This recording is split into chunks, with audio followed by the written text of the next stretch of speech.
Thomas Paine, Thomas Paine, Thomas Paine, Sam Adams, Sam Adams, Sam Adams, Benjamin Franklin, Benjamin Franklin, Benjamin Franklin.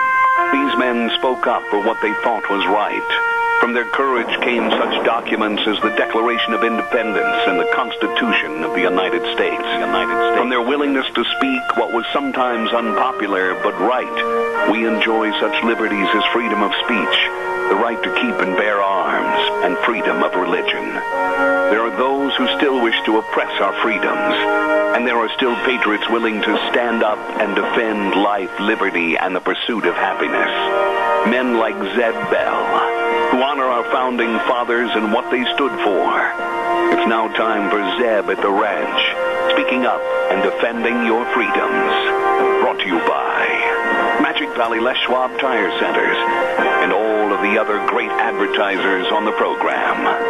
And now, Zeb Bell. Okay, let me see if I've got this right. If you cross the North Korean border illegally, you get 12 years hard labor. If you cross the Iranian border illegally, you are detained indefinitely.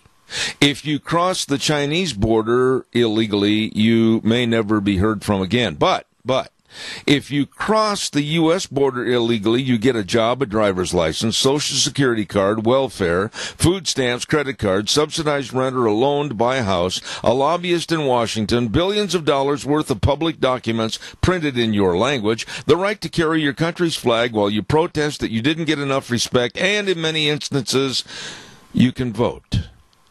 Oh, I get it. Isn't that just hunky-dory? Here comes Kate Smith and God Bless America, followed by a patriot with our Pledge of Allegiance. Call in, please. I want to hear from you.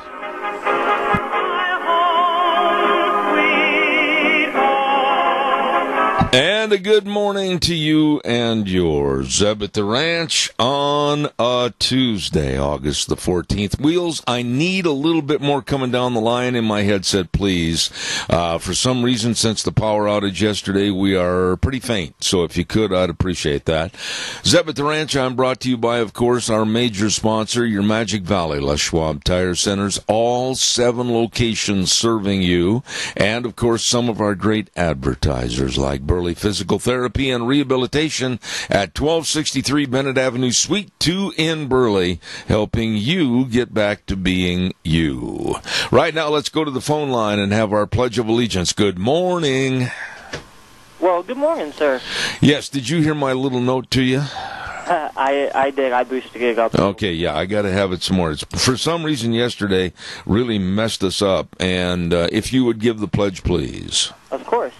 I pledge allegiance to the flag of the United States of America and to the republic for which it stands, one nation, under God, indivisible, with liberty and justice for all. Thank you, Wheels. And right now it's time for our weather forecast, brought to everybody by K&R Rental at 256 South, 600 west of Hayburn. And they get there early in the morning to throw the doors open at 7 a.m. to serve you. They're right there on the Burley-Paul Highway. You can't miss them. And don't forget, they've got all the small excavators for digging new water lines or sewer lines before the weather turns cold. And don't forget, they've got everything over there to finish a construction project, all the tools and equipment. All you need to do is stop in or give them a call. K&R Rental on the Burley-Paul Highway, 678-3122. And right now, here's Gina with the weather. Well, good morning, everybody. It is time now for your Zeb at the Ranch weather forecast. I'm Scotty Cameron, sitting in for the illustrious Gina Jameson. For today, still going to be smoky. As a matter of fact, smoke is the status quo for quite some time. Highs are going to be around 91 for the day. Tonight, still more smoke, a low of 55. Smoky on Wednesday, highs around 92. Might start cooling off a little bit. Looking for Wednesday night, hazy and mostly cloudy, a low of 59. Then for Thursday, slight chance of some thunderstorms, highs around 89. Slight chance of thunderstorms for Thursday night, a low of 58. That chance of thunderstorms is going to increase for Friday and Friday night. Friday, a high of 86, and then Saturday, sunny and a high of 85. That's your 7th Ranch weather forecast. I'm Scotty Cameron. Have an amazing day. Thank you, Scotty. I did not know he was doing the weather. Thank you. Good job, Scotty. We appreciate it. And the weather brought to you by K&R Rental at 256 South, 600 west of Heyburn. Please get a hold of them today for long and short-term rentals on equipment that you need to finish any project. K&R Rental, 678-3122. Oh, my goodness sakes. Let's see what else have we got to tell you about. Oh, yes, Thursday is sale day at the Burley Livestock Sale Yard with Merv May, Cade Rocky, and Lance Udy. The sale that works for you at 1100 Occidental Avenue in Burley. The number to call for cattle consignments and sale information, 678-9411. 678-9411. Don't forget, Thursday, sale day at 10:30 at the Burley Livestock Sale Yard in Burley, 678-9411. I've got just a minute before we'll start taking some calls here. I want to remind you about Daryl's Cleaners. Hello, Kevin and Cindy and everybody over at Daryl's Cleaners. Thank you for the job that you do. Not only do they do a fantastic job of cleaning your clothes, but they also will, if you don't have time, wash your clothes, dry and fold your clothes, and iron your clothes. Holy cow. It's like going to mom. I'm telling you, they do a great job right there at Daryl's Cleaners. 1223 Albion Avenue in Burley. All you need to do is stop in, and you will be so impressed. We have been for years and years. Daryl's Cleaners in Burley, absolutely the best. Yesterday, we had a power outage, and things are still not right over here, and we thought we were off the air, but we were still on the air. It's a crazy deal. I mean, the whole house and everything was black. And we were off for about an hour and a half, and still this morning things are not functioning the way they should be electronically, and I'm having a hard time hearing over here.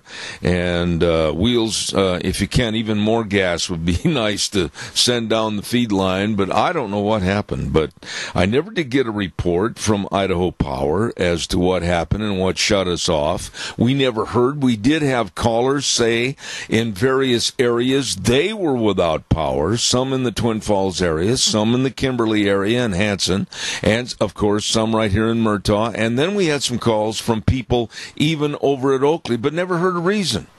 Never heard anything about how widespread it was or whatever. And it'd be kind of nice to know what in the heck is going on. Anyway, calls welcome, 436-2244, 1-866-927-4587. Don't forget all the great merchants that want you to attend the Cassia County Fair. Absolutely. And they are included Magic Valley Irrigation at 44 East. Caller, I'll be right there. 44 East, 500 South of Burley. Jeff and the crew always there to provide you with the best irrigation system service and repair since 1978. Magic Valley Irrigation, wishing you a good time at the Cassia County Fair, along with Pickett Equipment Company, 976 East Main in Burley. Oh, my goodness, the most innovative edible bean harvesting equipment in the world. You give Brady Olson and the crew at Pickett Equipment Company a call today. They're going to be at the fair. You see them there. And Dot Foods, 1541 West 27th Street in Burley. They come together every day to make a difference for you, me, and everyone. Working with the community to make it better. Dot Foods in Burley. Thank you very much. Along with Perkins Bakery and Restaurant at 800 North Overland in Burley. They've got lots of parking for truck and trailer access, and they say after the fair, stop in and enjoy a great lunch or dinner at Perkins Bakery and Restaurant. Thank you, and they urge you to come to the Cassia County Fair. And don't forget, today, Tuesday, they've got all the 4-H and FFA shows. I mean, they're going to have a lot of judging, a lot of good shows. And then tonight is the second performance of that Moto Rodeo. Tomorrow, don't forget the big parade at 10:30 in downtown Burley. And then, of course, tomorrow evening at 7:30, the world-famous Team Ranch sorting at the Cassia County Fair for 2018. Caller, good morning. You're on the air. Thanks for calling. Good morning, Zeb. Can Yes, you sir. hear me now? Well, I'll tell you what, it's really weird. I'm having a terrible time with the feed line. For some reason, I'm not hardly getting anything, and I'm going to have Wheels maybe ask Gina or Scotty if they could take a look at it. However, we do have a lot of feedback on the line, and that's not helping at all. So, Keith, go ahead. I'll do my best to listen to you. Okay, I'll try to speak up as loud as I can. I appreciate it. You know, we don't know how lucky we are to live in this Magic Valley. This is a place where in all of history, Magic Valley has never witnessed a total crop failure, ever. And we complain about the heat, we complain about the cold, but this is the most wonderful place in the world to live. We have wonderful industry here. We have all the comforts without the big city bustle. Don't you agree? Well, there's no question I agree with that, Keith, but that doesn't give us the right to have a naive attitude about all the insidious things that are going on in other areas of the United States. You can't be an island. You can't divorce yourself from the rest of the problems in our country. Well, that's certainly true, because there's enough of them. You know, like this Omarosa, who's trying to throw President Trump under the bus. Yeah. She's one of the biggest liars that ever come out of Washington, D.C. I have never liked that woman. I thought she was just nothing more than a publicity hound and seeker for her own gain. And the minute that you criticize her, and we're seeing this come to happen right now, the minute anybody criticizes her, what's the first thing that comes up? Racism. You don't like her because she's black. I don't like her because of her rotten personality. That's right. Me too. But the problem is that this is a problem that she has, and she's trying to share it with the rest of the world. Yeah. And right now, let's face it, Keith, the only reason this is coming to light, and there's a lot of press about Omarosa, is she's trying to sell a book.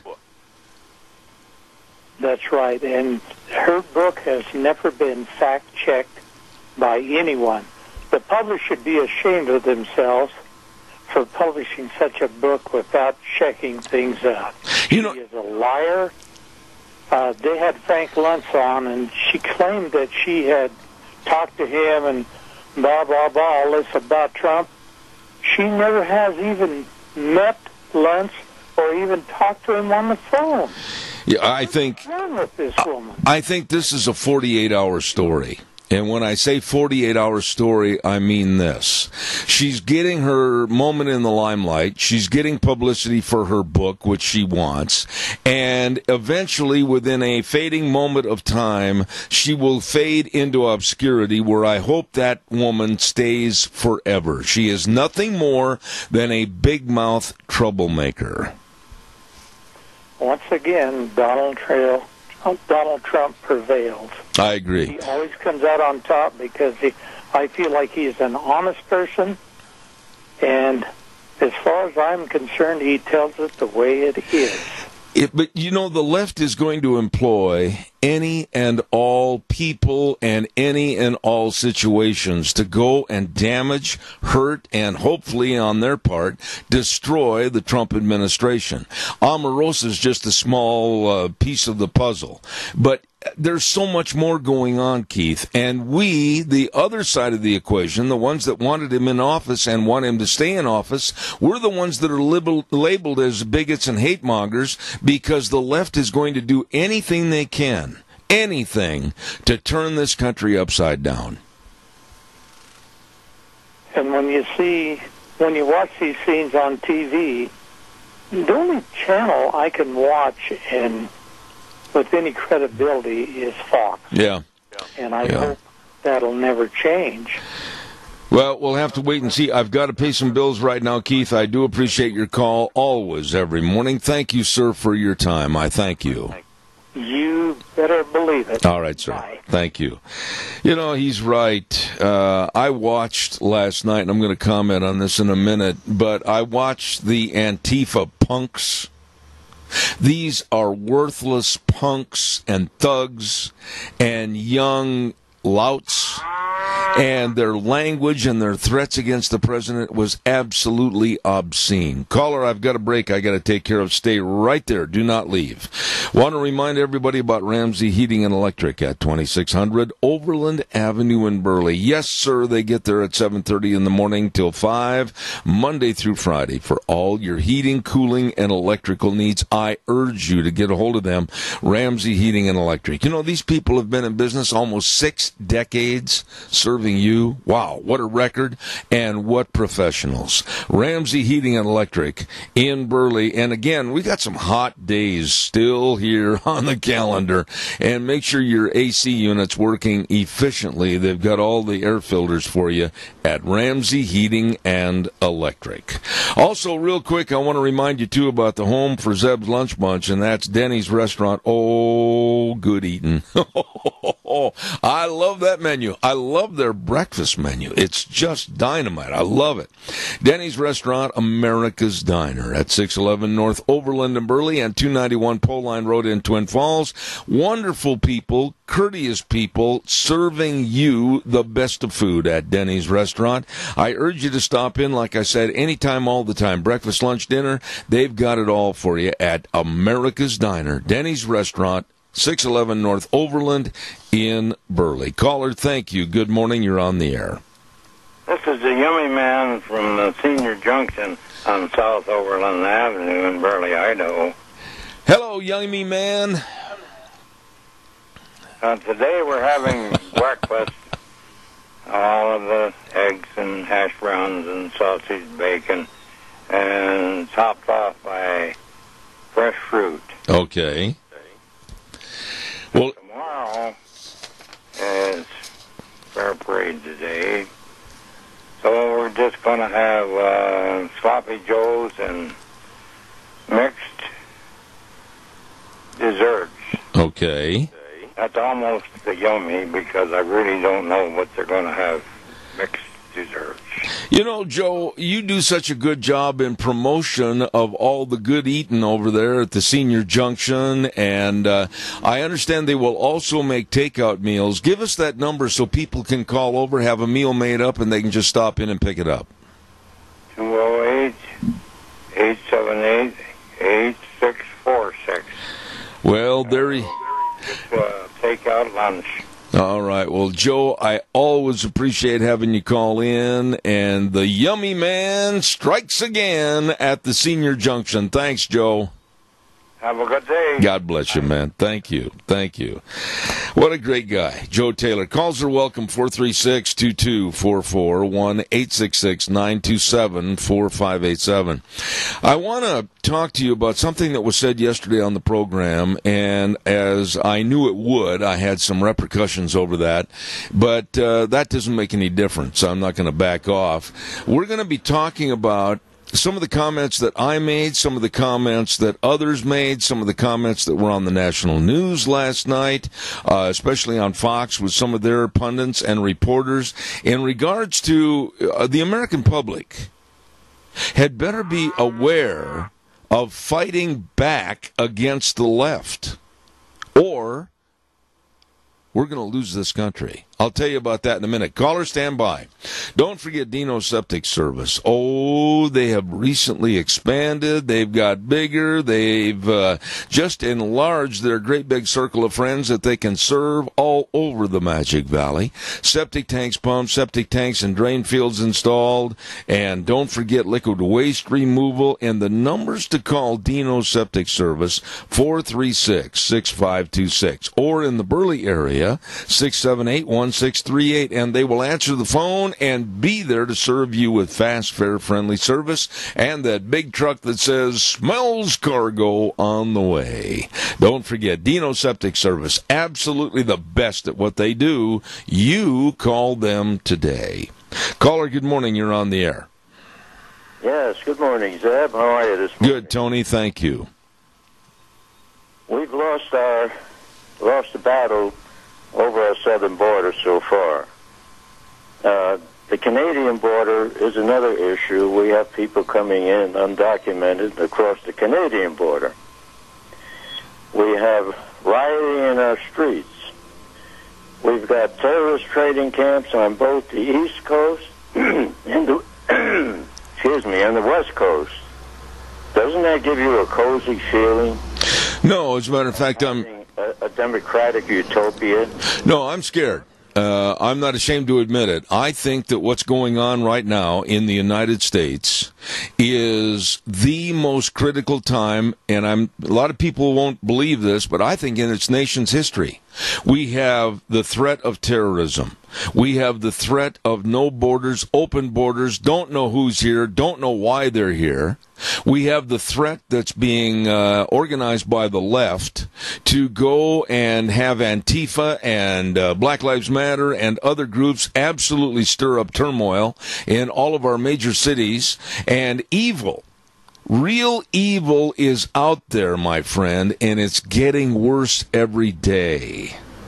That's right. And this is the Democrats' idea of a utopia for America. You know, I just don't understand why some good, solid Democrats, and I hope there's some left, don't stand up and say, my gosh, what kind of a Frankenstein monster have we created? This is absolutely enveloping the moral value and the ethical values and the Constitution of our United States. We've got to stop this. Well, some of these politicians have the feeling that they're untouchable. No matter what happens to this country, they're going to be safe. They're going to have all the money they need and all the comforts. But there have been revolutions through the world where people like this, these politicians, have disappeared. You know, Tony, let me ask you this. In your lifetime, and you're a little bit older than I am, have you ever seen and or heard these young, worthless punks get on television on behalf of their sick organization called Antifa and threaten the life of the president, threaten him with murder, threaten his health and his family's health, and get on and absolutely, now that the Secret Service is going to go after some of these punks, they're probably going to run in the corner like a small rat and they're going to hide. But I've never heard of such open, blatant disregard for a presidency. No, you know, I grew up around some pretty bad guys, but when it comes to protecting this country, they were 100% patriotic. Not this bunch we've got running around today. They want everything handed to them. Yeah. And they think that the Democrats are going to really put them on a pedestal when the time comes. When the time comes, this country is going to be so easy to be overrun by the terrorists. It's frightening.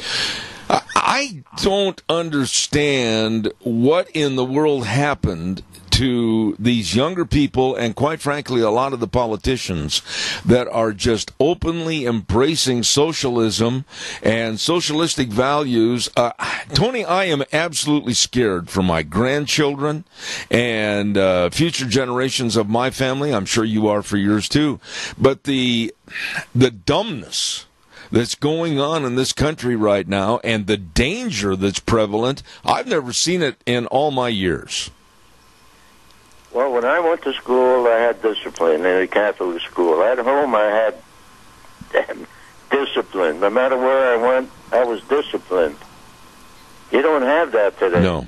The kids, it seems like they'll pop out a couple of kids, they'll put them out in the street to do what they want, and the kids and their parents are home sitting around the TV doing what? I think that we both need to clarify a point here. Number one, there are a lot of great young people. There are a lot of great young millennials. We are fortunate to have many of them living right here in Magic Valley. Many of them are business owners. Many of them really have got their goals set for their career. But the negativity that's pervaded through these, like Antifa, standing there on camera and swearing and using all kinds of filthy language about what they would do to murder our president and kill our president. Tony, this is beyond the pale. Well, these good kids that we've got out there today, their lives are in danger because they want to do the right thing, and we've got so many of them out there that have to destroy the country no matter who gets destroyed along with it. I agree. Tony, always good to hear from you. You and Mary, God bless. Thank you so much. Okay, thank you, sir. All right. Bye. Wow, I mean, really, it's toxic. It is toxic right now. And somebody said to me here last week, well, gee whiz, let's just talk some good news for a while. Wait a minute, you're going to go bury your head in the sand? Are you going to go and just absolutely put earmuffs on and go, la, la, la, la, la, la, la, la, I can't hear you, I can't hear the bad news? We don't need that right now.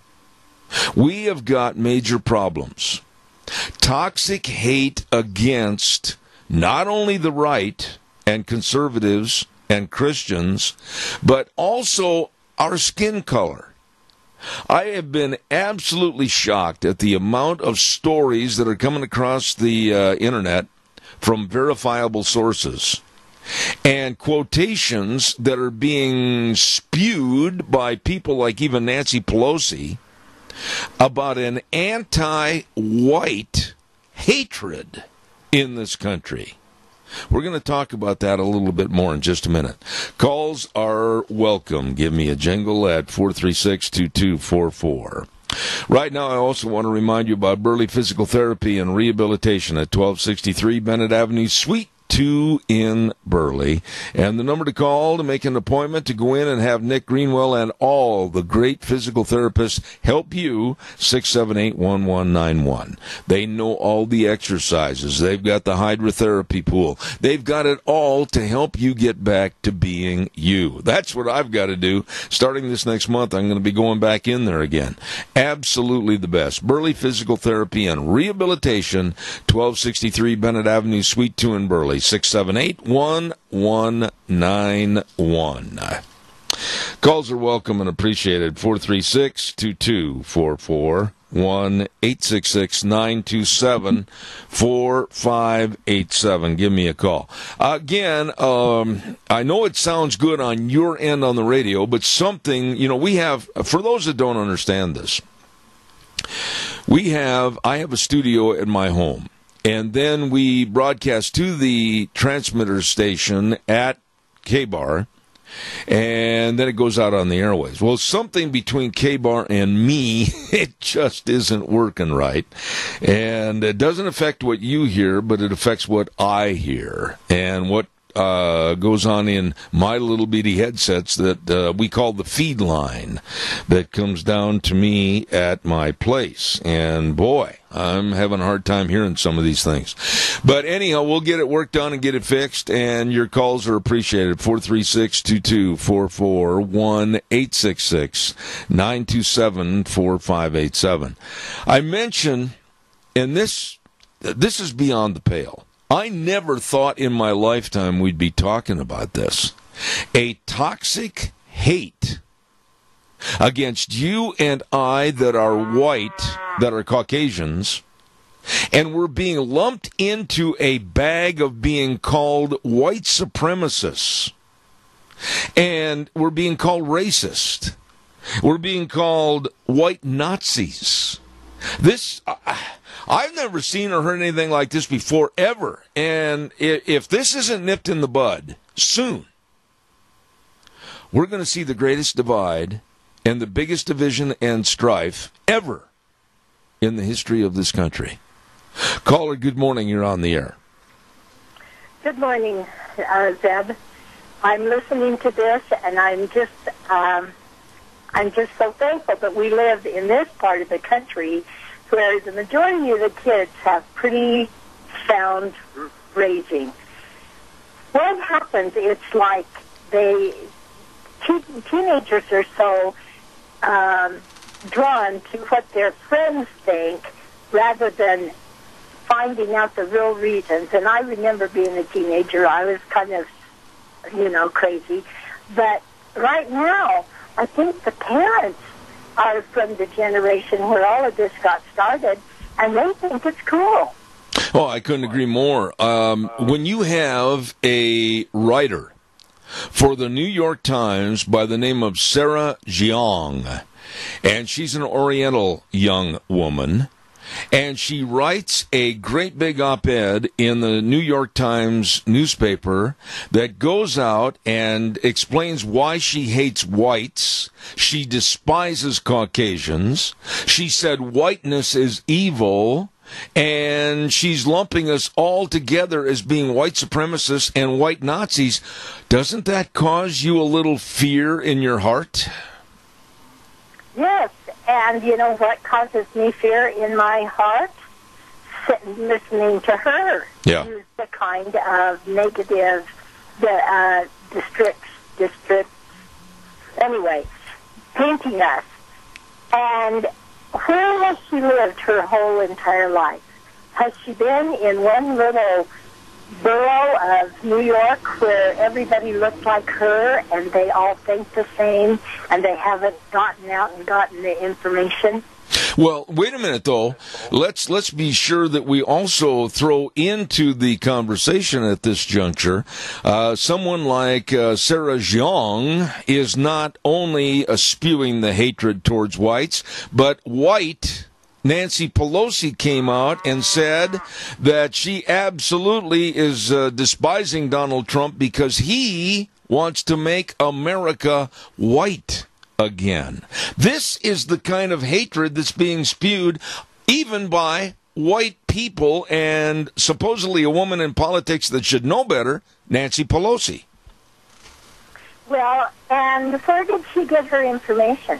What makes her such a expert on what is in Donald Trump's heart? And as far as I can see, I think he loves this country, and he's doing his darn best to make this country even better. Well, Chris, when you look at how his kids are, there's a reflection of him in those children. Yeah. And for the most part, those kids are great. And they're the promising part of our future. Well, I think the only way we're going to turn this around is make sure that our next generation knows the facts and they have a stainless steel backbone. Well, you can lead a horse to water, but you can't make them drink. And I'm really fearful of what's being taught, how it's being taught, and what is being perceived at major schools and universities across this country. I'm worried. Chris, God bless you for your call. Thank you so much. Yeah. Bye-bye. Thank you. Caller number 2, you're on the air. Go ahead, please. Good morning, Zeb. You know, it just amazes me. I live in this area. I've lived here a long time, and I've never heard any of this racial crap that's going on in the news all the time. I think most of it's made up by the media, and it just doesn't exist out there in real life. I think there's very few people out there that have the issues that the media is making for the people to have. Yeah, Jerry, wait a minute. It doesn't take many people to create a problem and perpetrate a problem and have it grow like a cancer. When you have a former Speaker of the House come out and say that Trump wants to make America white again, that starts to spread like a cancer.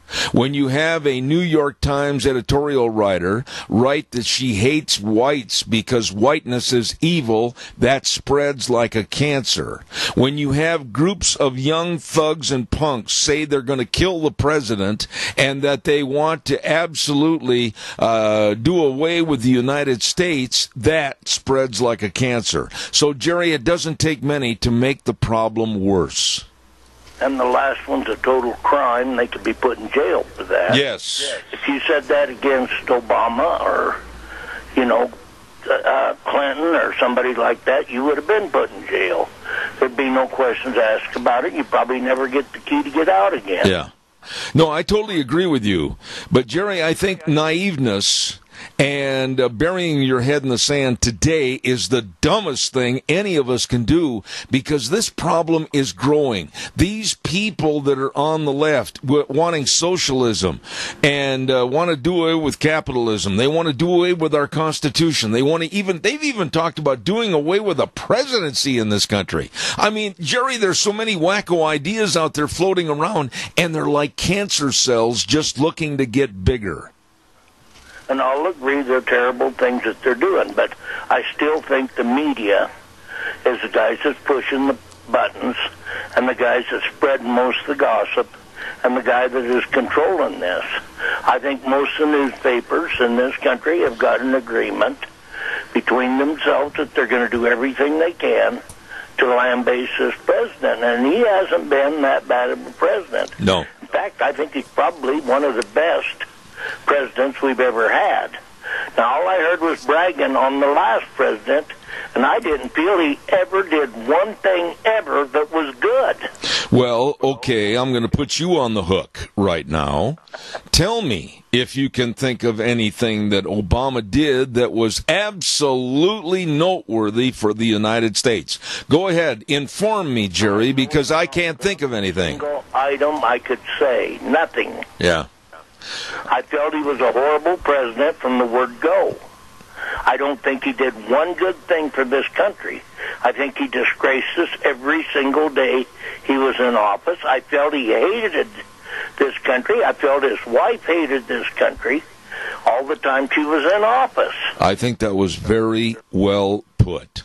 Jerry, thank you. I think you brought some points out this morning that needed to be amplified. Thank you very much. Yes, may the Lord bless you and all them young children out there listening in your audience. I appreciate it. And that includes the old geezers like Keith Cottom and a few of the others. All right, Jerry. Thank you so much for your call. God bless you, man. Thanks. Have a great day.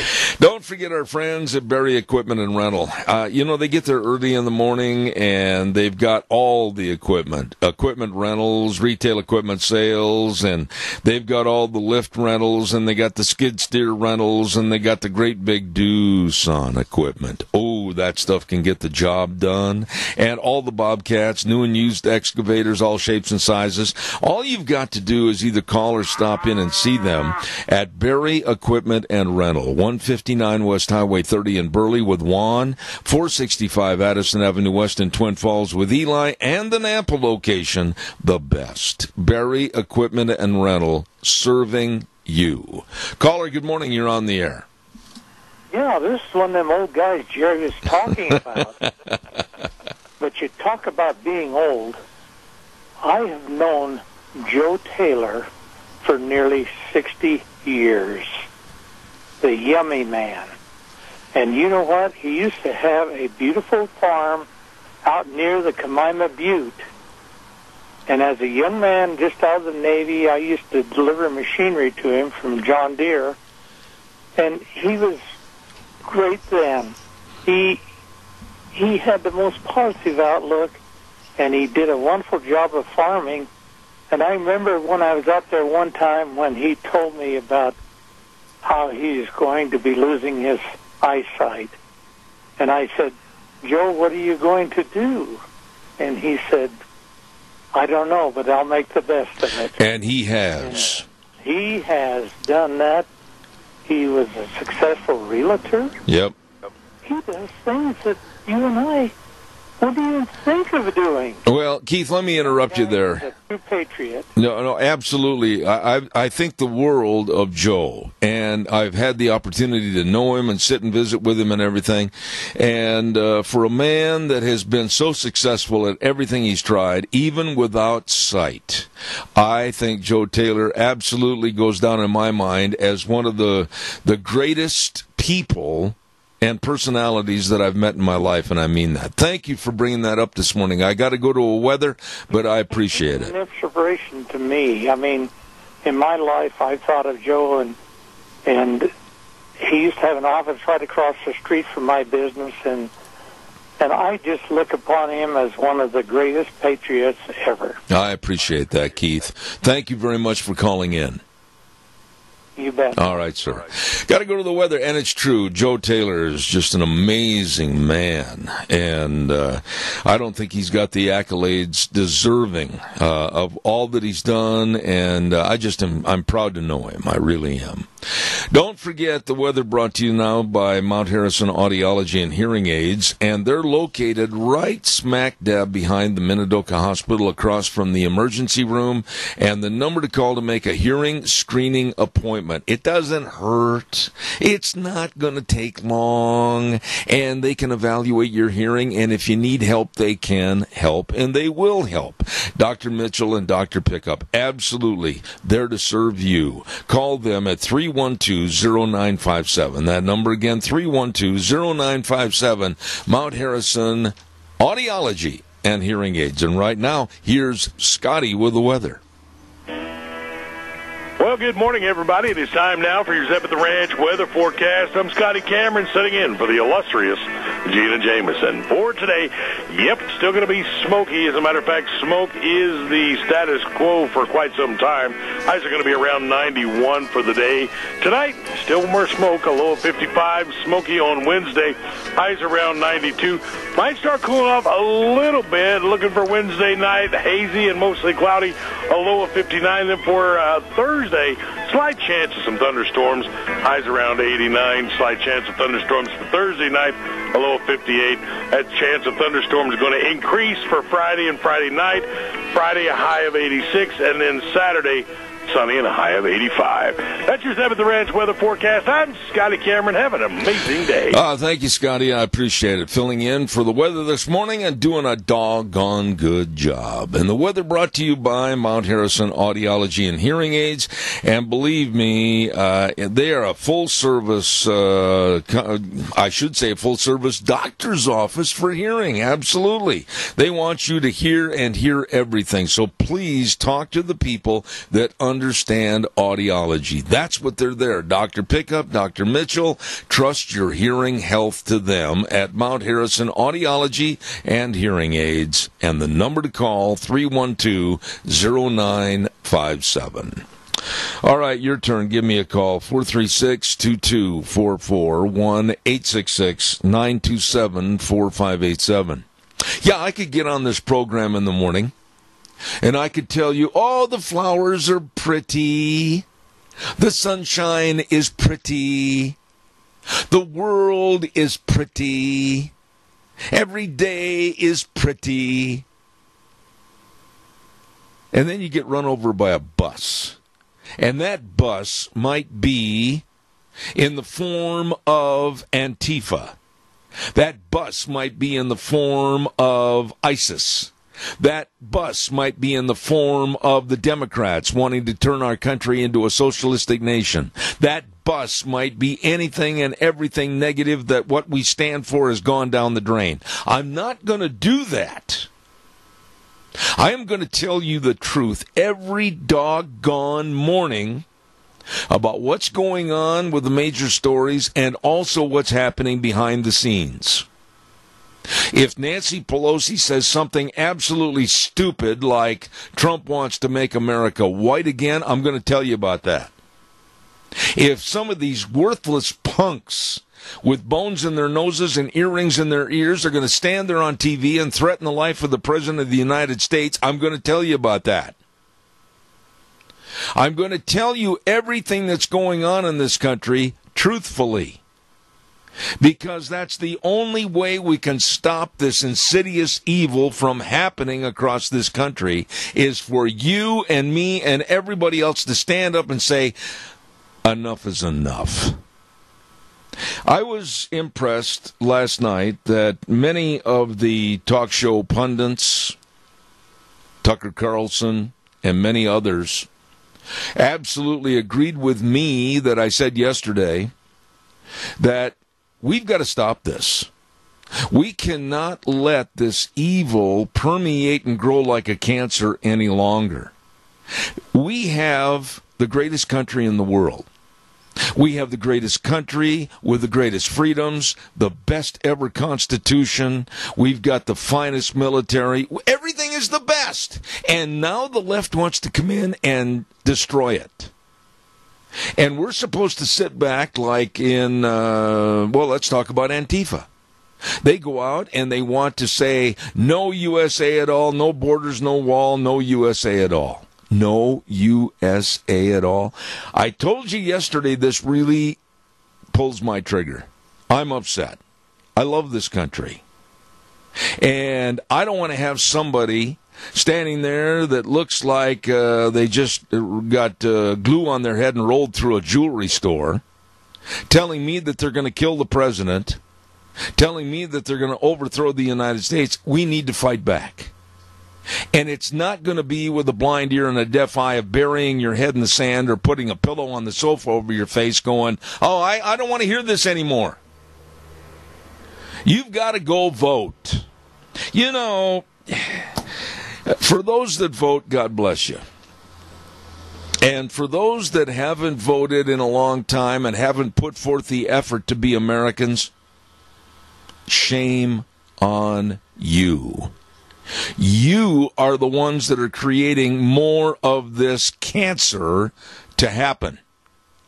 This next election in November, I'm not going to pull any punches. I'm really going to go out and I'm going to do all I can. I'm coming up with some ideas on how to get people to the polls, anything on behalf of this program, because we've got to stop what's going on in this country across the board. Evil, socialism, leftist attitudes. It can't happen. It'll destroy this country. Give me a call, 436-2244, 1-866-927-4587. Please, I'd like to hear from you. While I am waiting for your call, I hope I've upset someone on the left, and my mission is complete this morning. Don't forget your Magic Valley Les Schwab Tire Centers. All 7 locations serving you, and serving is the key word. If you're getting ready for a road trip before the kids go back to school, do not forget to stop into any one of the 7 locations. Check your tires to make sure you've got the best and safest of tires. Make sure you check your brakes. Oh, they've got great brake service. Absolutely, with highly trained technicians. Front-end alignment, shocks and struts, batteries, all of this and more at all 7 locations. Lane and Rupert, Dave on Blue Lakes and Twin, Mike and Buell, Mike and Jerome, the Twist family in Paul, Daniel on Poline in Twin Falls, and Randy on Overland in Burley. I say they're the best. They are. That's not brag. That's a fact. Your Magic Valley Les Schwab Tire Centers. All right, your turn. Don't weaken on me, folks. Don't weaken on me. I need you to hang tough and call in. Voice your opinions. 436-2244, 1-866-927-4587. I could not believe this when I heard this morning. The 4 people arrested on charges of abusing 11 children in a remote portion of New Mexico may be free as early as this afternoon. A judge is going to grant them bail money. Oh, I could not believe this. A judge is probably going to let them get out on $20,000 bond for each defendant. And this Judge Backus, listen to what he said. He said prosecutors failed to articulate that the suspects issued any specific threats or had any plan against the community, despite providing concerning information that suggested the group plotted terror acts. When you think of dumb things, think of this judge. He is going to let these people basically be out and go on a $20,000 per person bond. And here these kids were living in filth, severe hunger, and they were being taught how to kill other people, and the judge is going to let these vermin out? You got to wonder if this judge has any common sense or decency whatsoever. And then the prosecuting attorney made his case against these people, But the defense attorney stood up and said, the only reason you're doing this and going after them is because they are black and they are Muslim. If these were white people of Christian faith who own guns, you'd say no big deal. What? And you think our court system isn't just absolutely a comedy? Well, this Judge Backus proved that. It's a laughing stock. Coming up next hour, we've got a great guest, a great author and writer, Robert Spencer, and he's going to be talking about the history of jihad. At 9:30, we've got Ryan Samples live and direct from the Cassia County Fair. At 10:06, Dr. History will be here, and then at 10:32, we're going to have an update on what's happening on the BLM with fires and everything with Kelsey Brizendine. So stay tuned. I'm going to turn it back over to Wheels right now, and we're going to head for CBS News, and then we'll be back in about 7 minutes. Have a great day.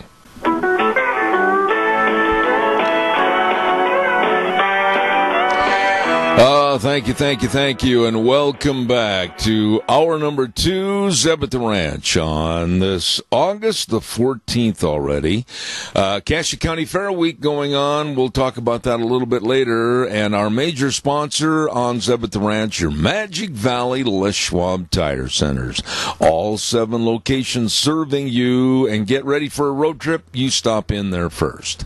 And don't forget to some of our great advertisers like Burley Physical Therapy and Rehabilitation, and they're located at 1263 Bennett Avenue, Suite 2 in Burley, helping you get back to being you. We're going to have our guest in a moment, but right now this good word for Western Waste Services. From the canyons of the Snake River and all across southern Idaho, we're always at your disposal. Western Waste Services, we care about our community, our resources, and this great land. Western Waste Services is lending a hand, always at your disposal. Western Waste Services, and it's true, they are always at your disposal. I urge you to call, and maybe you're going to be doing some cleaning up the garage, maybe cleaning out the basement, or like I say many times, in my case, cleaning out my office. Holy moly, they've got dumpsters in various sizes. All you have to do is call. They'll bring one over to your location, drop it off, you fill it up, they'll come and get it. Easy. Always at your disposal. Western Waste Services, 734-6969. I want to remind you, too, about some folks that really care about your dogs and kitty cats, roping steers, horses, whatever. That's Ark Animal Hospital at 750 21st Street near Connection Credit Union in Heyburn. And they want to say good luck to all the 4-H and FFA kids out there. Good luck at the fair. And please, in these hot days, if you don't need to take your dog with you when you go to town, don't. It's too hot to leave them there. Leave them at home with plenty of water and air. They are really committed to making sure your animals stay healthy. Ark Animal Hospital, and they, of course, at 750 21st Street near Connection Credit Union in Heyburn, and the number 678-1177. And they do have the warm hearts for the cold noses. This next gentleman has been on my program before, and I'm very fortunate to have him back on the program. He is the director of Jihad Watch and the author of the new book, The History of Jihad from Muhammad to ISIS. Welcome again this morning, Robert Spencer. Sir, good morning to you. Good morning. How are you, sir? I am great. Robert, I got to be honest with you that I, at this time, am more fearful than ever about the acceptance of Muslims and their Islamic faith, and also some of the baggage that they bring with that around the world as an increasing problem in Europe, and we're also starting to see it here. Am I wrong? Should I be corrected? Should I be reprimanded for my fears? No, you're absolutely right, and you are articulating what I think is a concern that many, many Americans have. And this comes from the fact that we are not being told the truth about the nature and magnitude of this threat. One of the things that I show in this book is that for 1,400 years, wherever Muslims have gone, there have been Islamic jihadis. And the Islamic jihadis have waged war against the non-Muslims solely because they were non-Muslims. And the United States and Western Europe in particular are now admitting massive numbers of Muslim migrants, among whom will be an unknowable number of jihadis among the peaceful Muslims. Why do we think that in this case it's going to be different and we're going to be able to coexist peacefully when that has never happened in the history of the world? Let me ask you this, Robert, and I'm pretty blunt. I'm just an old cowboy from Idaho, but they must have, they being the Muslim faith and Islam in general, they must have the best PR department of anybody in the world, because little by little there is now a sympathy for them, and they're getting away literally with murder. Yeah, you're quite right. They are very, very expert, the Islamic advocacy groups. They are very skilled at claiming victim status, and no matter what happens, it seems as if Muslims are the victims. We even see, after jihad terror attacks, we even see that there are articles in the establishment media that say the Muslims are the real victims here because they will now have to live in a climate of suspicion, and there'll be a backlash, and the local mosque is fearing a backlash. And these backlashes never materialize, nor should they, but the idea that Muslims are the real victims of terror attacks is a real sleight of hand, and the Islamic advocacy groups have become expert at it and have put it over on the general public. You know, Robert, nobody would know the answer to this question better than you because you studied it, you wrote about it, etc. But on a scale of 1 to 10, 1 not being very serious, 10 being a real danger and a threat, where are we right now in America as compared to where they are over in Europe currently?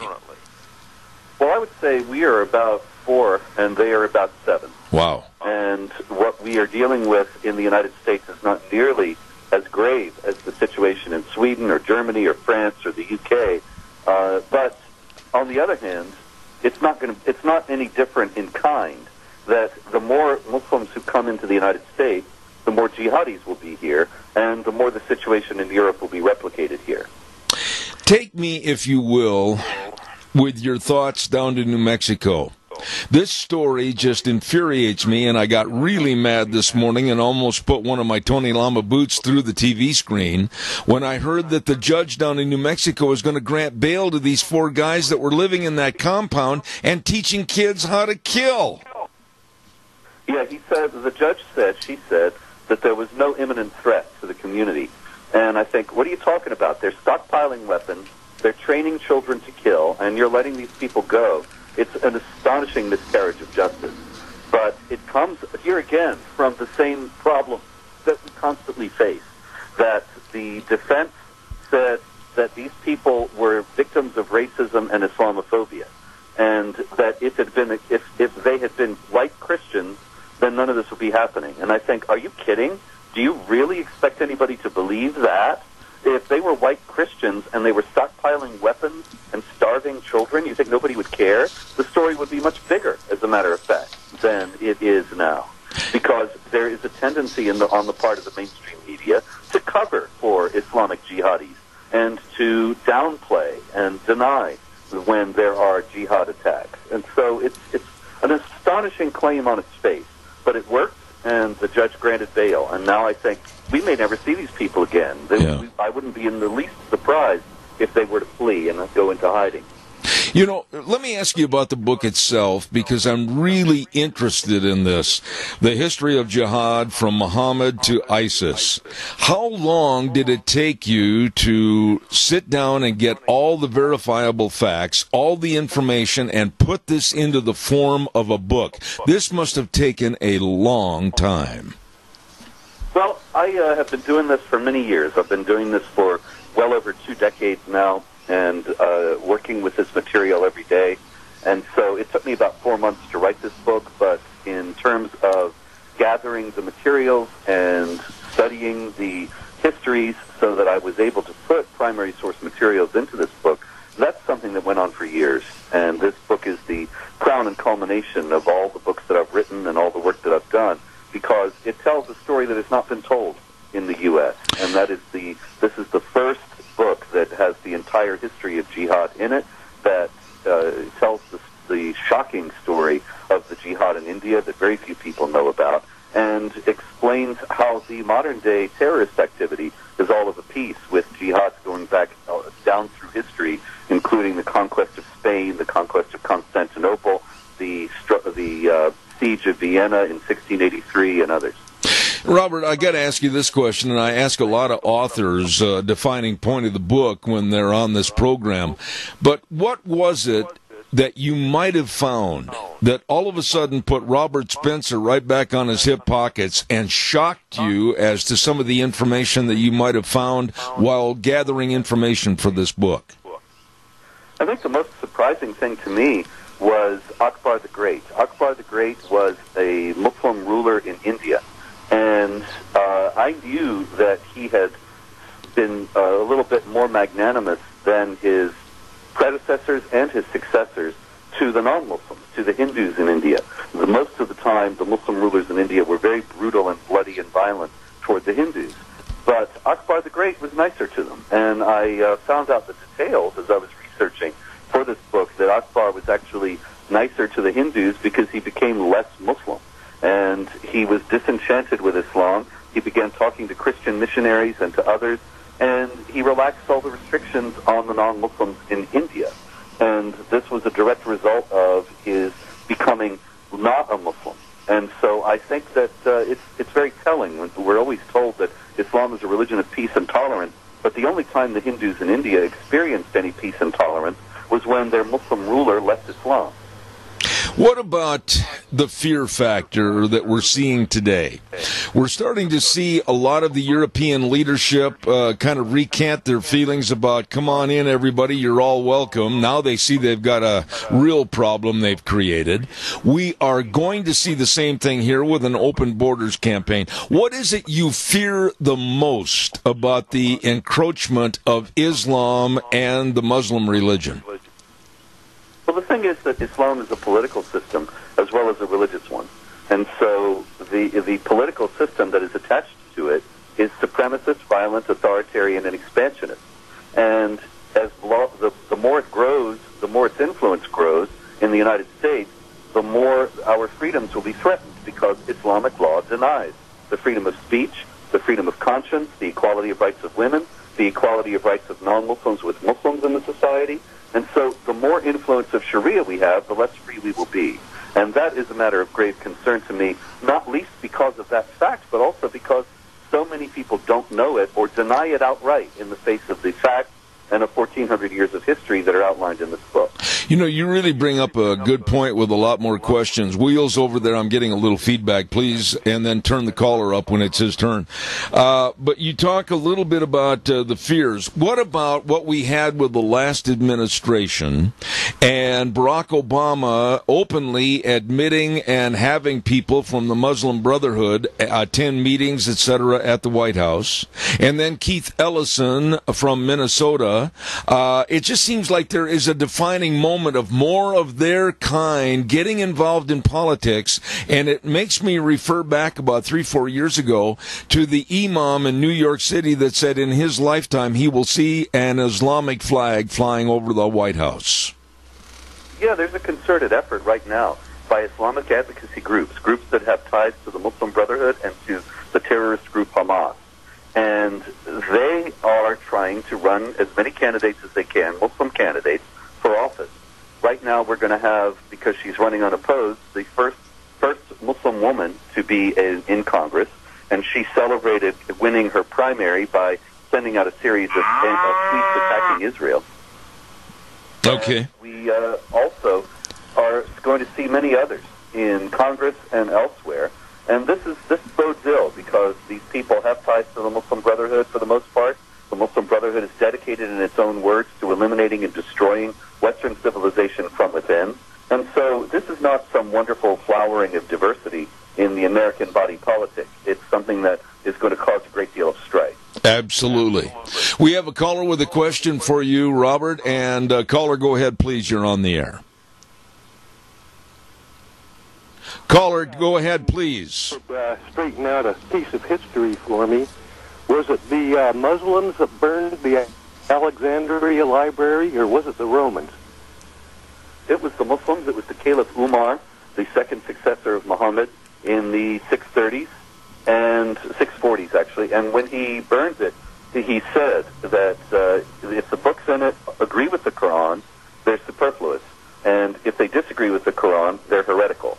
And so either way, we don't need them. And that's why he burned the library. This kind of anti-intellectualism runs through the history of Islam, and that's why we don't see in the Islamic world tremendous scientific or philosophical or other kinds of achievements. There have been some noted philosophers, some noted scientists, but most of the exploration has been done in the West, because the people who did this in the Islamic world were generally branded as heretics and persecuted as a result. Thank you, caller, for your question. I appreciate your call. Thank you. By the way, calls are welcome at 436-2244. Robert, what about the situation here in America today with the upcoming elections? There's a lot of the Democrats that are out there spewing, we've got to go towards socialism in this country. It seems like everything is bearing to the left. Everything this country is contrary to. And the media is the most complicit. They seem to be carrying the bucket of water to all their horses. And the media is very complicit towards the passion and compassion for Islam. How do we get this changed? Well, I think the president is a tremendous pushback against that, and the fact that he was able to win the 2016 presidential election. And it showed that there are a great many people in this country who do not want this drift towards socialism. They want America free, and they're going to fight to keep America free. And so I have a whole lot more optimism than I did, say, in 2015. There is a significant force for freedom now in the United States, and while it may not succeed, at the same time, it may well. And already we have been able to push back a great deal of this. Our education system, Robert, I'm sure that when you were writing this book, you probably went into this, whether it's our school system on the elementary level, high school, college, major universities, etc. They seem to be very sympathetic also to Islam and the practices thereof and the downplaying of Christianity. Elaborate a little bit on that, if you would. Yeah, there's a concerted effort in American textbooks, and this is because the public school textbook producers were approached and manipulated by Islamic groups, notably a group called the Council on Islamic Education. And these were Saudi-funded groups that were posing as educational authorities, and they offered to the textbook manufacturers that they would make sure that the textbooks were not inaccurate. They would make sure that what they said about Islam was true and not insulting to Muslims and so on. And so what they did was, under the noses of these public school textbook manufacturers, they made the textbooks into essentially vehicles that proselytize for Islam. And they teach essentially Islam as fact or give a rosy whitewashed picture of Islam while writing in the most negative terms about Judaism and Christianity. And all over the country, we've seen example after example of public school textbooks that actually teach children to write out there is no God but Allah and Muhammad is his prophet, to write it out even in Arabic calligraphy and so on. And this is the Islamic profession of faith. To say that makes you a Muslim. And so it doesn't, and they're not taught to say Muslims believe that there is no God but Allah and Muhammad is his prophet, but just the statement itself. If this were an affirmation of Christian faith, there would be a big outcry. But of course, the outcry in this case has already been stigmatized as racist and bigoted and thereby silenced in advance. And one of the things that really upsets me, Robert, is the naivete and, quite frankly, I'm going to call it stupidity of a lot of the American public equating Islam and the practice of Muslims and their religion the same as Christianity, and that to me is extremely offensive. Well, yeah, because people lump these things together. I remember a few years ago, I was hearing about an airport that was a mosque that was being built right outside the airport fence and in the line of the flight path. And people were complaining about this at the city council meeting that was being held to discuss this mosque construction.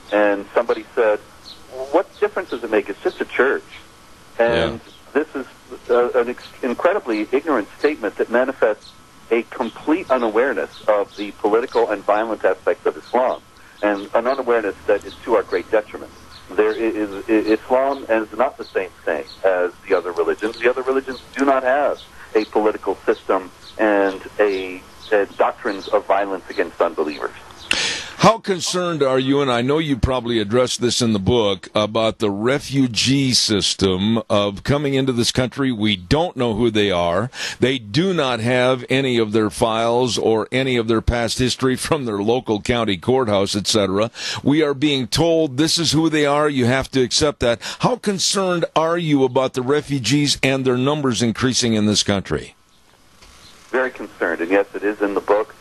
For example, take the November 2015 jihad terror attacks in Paris that killed 130 people. 8 Muslims carried out those murders, and they had just entered Europe as refugees in October 2015. Tashfeen Malik, one of the San Bernardino shooters who killed 15 people at a Christmas party in December 2015, had been a refugee and had actually passed 5 separate background checks from 5 different U.S. agencies. So the idea that this is simply some humanitarian crisis with no national security aspect is naive here again. And the more we bring in the refugees, the more there will be jihadis in the United States, and the more people will die. Last thought here this morning before I have to let you go, Robert. What about another book? It sounds to me like you've got enough material to have a series. Well, yeah, absolutely. You know, I'm planning to keep on writing, but this book, The History of Jihad, is my best and most important book so far, and I consider it the culmination of all my efforts. So I'm not really sure. I might write a book about baseball next. Okay. We'll make it about the Chicago Cubs. That's my favorite team. What about the book, and where can people find it? I'm sure it's at all the major bookstores.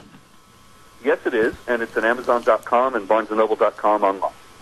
I want to issue a big thank you to Robert Spencer for being on the program, director of Jihad Watch, and the author of a great book, The History of Jihad from Muhammad to ISIS. Robert, thank you, and please come back in the future. I really value having you back again. It's a pleasure. Call me anytime. All right, sir. Thank you. God bless. Thank you very much. You too. Thanks. Great book that I cannot wait to get a hold of and read, The History of Jihad from Muhammad to ISIS, written by Robert Spencer, and we're very fortunate to have him on the program this morning. Thank you very much. Wheels, again, I know that you're probably sick of hearing this, but if you can give me any more down the feed line, talk to Scotty or whatever, I'd appreciate it. I'm just getting diminishing returns, if you might say. I don't know what happened, but everything sounds good on the radio. I know that Deanne's monitoring, and she said it sounds great, but the line coming to me, I just need some more, please. Had to have my hands cupped over my ears while Robert was talking so I didn't miss anything. Want to remind you, too, about our friends at Hanson Mortuary, and they're located at 710 6th Street in Rupert, and the number to call, 436-5636. When there's the passing of a loved one, everything is in turmoil, and you just don't know what needs to be done in such a short period of time. Please call them. They can help. They will help. Of course, Joel Heward, his family, and his staff serving you. And the number again, 436-5636. Hanson Mortuary, always treating you and your family with the highest ethical standards with unquestioned integrity. Call them today. And remember that Joel Heward also serving you at Morrison Payne Funeral Home on East Main in Burley. Really, really good people.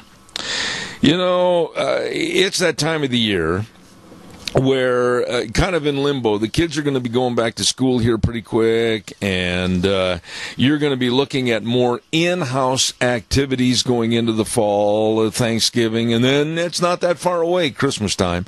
Why don't you just kind of beat the race, okay? Beat the rest of the race and get a hold of Lee's Furniture, Floors, and More today and check out all the different projects you want to get done, like maybe laying new carpet in the house, or maybe you need a new bedroom bedroom set. Maybe you need new mattresses. Maybe you need a new dining room set.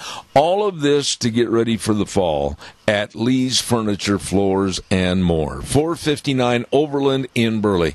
Jeff and the crew, and they have an outstanding group of people over there, absolutely know everything about furniture and carpet. You name it, they can help you for the beautification and the comfort of your home. Lee's Furniture, Floors, and More in Burley. Oh, and by the way, if you're going to be getting outside, I want to urge you to enjoy the outdoors, maybe on an ATV or maybe a side-by-side or whatever. You get over to Let's Ride. 270 Highway 24 between Rupert and the World. They're open Monday through Friday, 9 to 6, Saturdays, 9 to 4. And they've got those great, big, brand-new Maverick Sports side-by-sides. Ooh, they are big, they are fancy, and you'll have fun. And remember, they've got all the accessories over there and a great service department to keep you running. Let's Ride. 270 Highway 24 between Rupert and the World, and this is the place, where the fun is sold. Right now, we're going to go to the phone line, and we're going to talk all about what's happening down at the Cassia County Fair with Ryan Samples. Good morning, Ryan. How are you? Oh, we're surviving, Zeb. How are you? You always sound like somebody lost your dog. You know how it is about 5 days into this deal. Well, I know you're running ragged and everything, but I appreciate you coming on the program. Now, today is Tuesday, the 14th. Why don't you give us a little rundown of some of the things that are going on today? Oh, today we had swine weigh in. We've had the turkey weigh in. We've got a dog show going on right now as we speak. Later in this afternoon, we've got the goat show. We've got the sheep quality today. It's going to be the steers weigh in later this afternoon. So, and then tonight we've got the 7:30. We've got the ATV rodeo. Wow, you've got a lot of things going on. By the way, how did that moto rodeo go last night with edition number 2 this evening? Oh, it was great last night. We had it well attended, and it was pretty. We had some had a little excitement. So it's with the freestyle jumpers and all the races. It was a good evening to attend. Okay, now that is performance number 2 tonight, and that starts at what time? 8 o'clock? 7:30. 7:30, okay. And then tomorrow, holy smokes, it sounds like you're going to have a big day because the parade at 10:30. All right, my friend, give us a thumbnail sketch of that great big Cassia County Fair parade. Okay. I did some investigating for you, so I knew more what I was talking about today. Okay. So the parade starts at 10:30. You can line up between 7 a.m. and 9:30 at the Burley High School. And then horses are supposed to meet at Mountain View, do all that. And we'd like to have a great thanks for our Grand Marshals, Bob and Jacqueline Takers, this year. And it does start at 10:30. It comes down Overland to Main Street, down to the fairgrounds. And get out and watch. Well supported. All right, now that's the big parade starting at 10:30 tomorrow morning. Now, tomorrow, Wednesday, I noticed that you've got a lot of judging continuing tomorrow with the 4-H and also FFA sheep fitting and showing. And what about the entertainment this year in the gazebo area? What's going on over there? I don't have a lot of the names for who's playing at the free stage, but I know that we've got the hypnotist going on at the free stage 3 times a day, I think, starting Thursday. But there's a lot of local acts. There's a lot of local talent that's going to be on the stage and performing for everybody. So you need to come down and check it out. Also, that's Tires West. Les Schwab helped to sponsor that again this year. Thanks to them. Okay. And then, of course, one show I know that you're going to be a part of tomorrow afternoon at 4:30 is the Rabbit Show, right? Yeah, I'll be there because it's in the air-conditioned area over there. It'll be a better spot for me taking that. Well, now, Ryan, listen, I know you're a hard worker, and what about the carnival this year? We haven't talked too much about that. You haven't talked about what? The carnival. Oh, the carnival opens tomorrow night at 5. That'll be the first day. Anybody that's looking for tickets, they're on sale at Taco Bandito, and I suggest you go there and buy them early because once they go on sale tomorrow at the carnival, they're increasing the price of them $15. Ooh. Okay. So if you want to get down to Taco Bandito and purchase you some tickets today and maybe some burritos or something. Okay. Well, they've got excellent burritos, and what a treat to get a ticket and a burrito. Tell you what, tomorrow night at 7 p.m., there's an event that I don't know how many years you've had this, but it's grown in popularity, and don't expect to get much sleep tomorrow night because it's the big Team Ranch sorting. No, it is the Team Ranch sorting. I don't know how many teams we've got signed up, but it starts at 7, and usually it's over by midnight or later, so depending on the amount of entrances. But, yeah, come out and enjoy it. It's free to the public. So you come down, get your hamburger, and step into the arena and watch the team sorting. Okay. Now, on Thursday, during some of the day activities, I noticed that you've got a lot of different judging that's going on. And then also at 1 p.m. on Thursday, the 4-H Bowl contest. Explain what that is. Well, that's basically testing your knowledge of 4-H stuff in the building. You go in, and they got questions and answers. You got to come up with all the right answers. And I guess that's all I know about it. Okay. And then I understand that you've been asked. Pass it, so. What's that again? I said I'll never be able to pass it, so I haven't been to it. Okay. All right. One thing I know that I heard a rumor that you were asked to be the judge of the Cupcake Wars. What is this? I'm not sure on the Cupcake Wars, but I sure wish I was the judge. That'd be the first thing that I could probably get right. Okay. Well, as we move along in our educational value of what's on the menu, don't forget tomorrow, or I should say Thursday night, the first performance of the big rodeo. Talk to us about that. Yeah, Thursday night's the kids' night at the rodeo in the general admission seats, and it's also our Man Up Crusade, so join everybody by wearing purple. We've got the Wild Cow ride that everybody likes. We need some more teams signed up for that, so anybody wants to come down to the fair office, sign up. So that always makes for an enjoyable time for the spectators. Don't know about the competitors, but... All right. Now the rodeo starts 8 p.m. on Thursday, and then it runs all the way through Saturday. What about the other performances? Are you going to have special features at each one? Yeah, Friday night is Tough Enough to Wear Pink, and also that's family night. So we have tickets in the grandstands for 5 for 50 for our family. Also, I need to throw out that we have one of the better specialty acts coming this year. We've got John Payne, the one-arm bandit, will be here. Mm-hmm. So come and enjoy the show. I have worked with him many, many, many times. Good old John from Oklahoma. Great guy. Let's move over to Friday real quick. And I know there's a lot of open class judging, etc.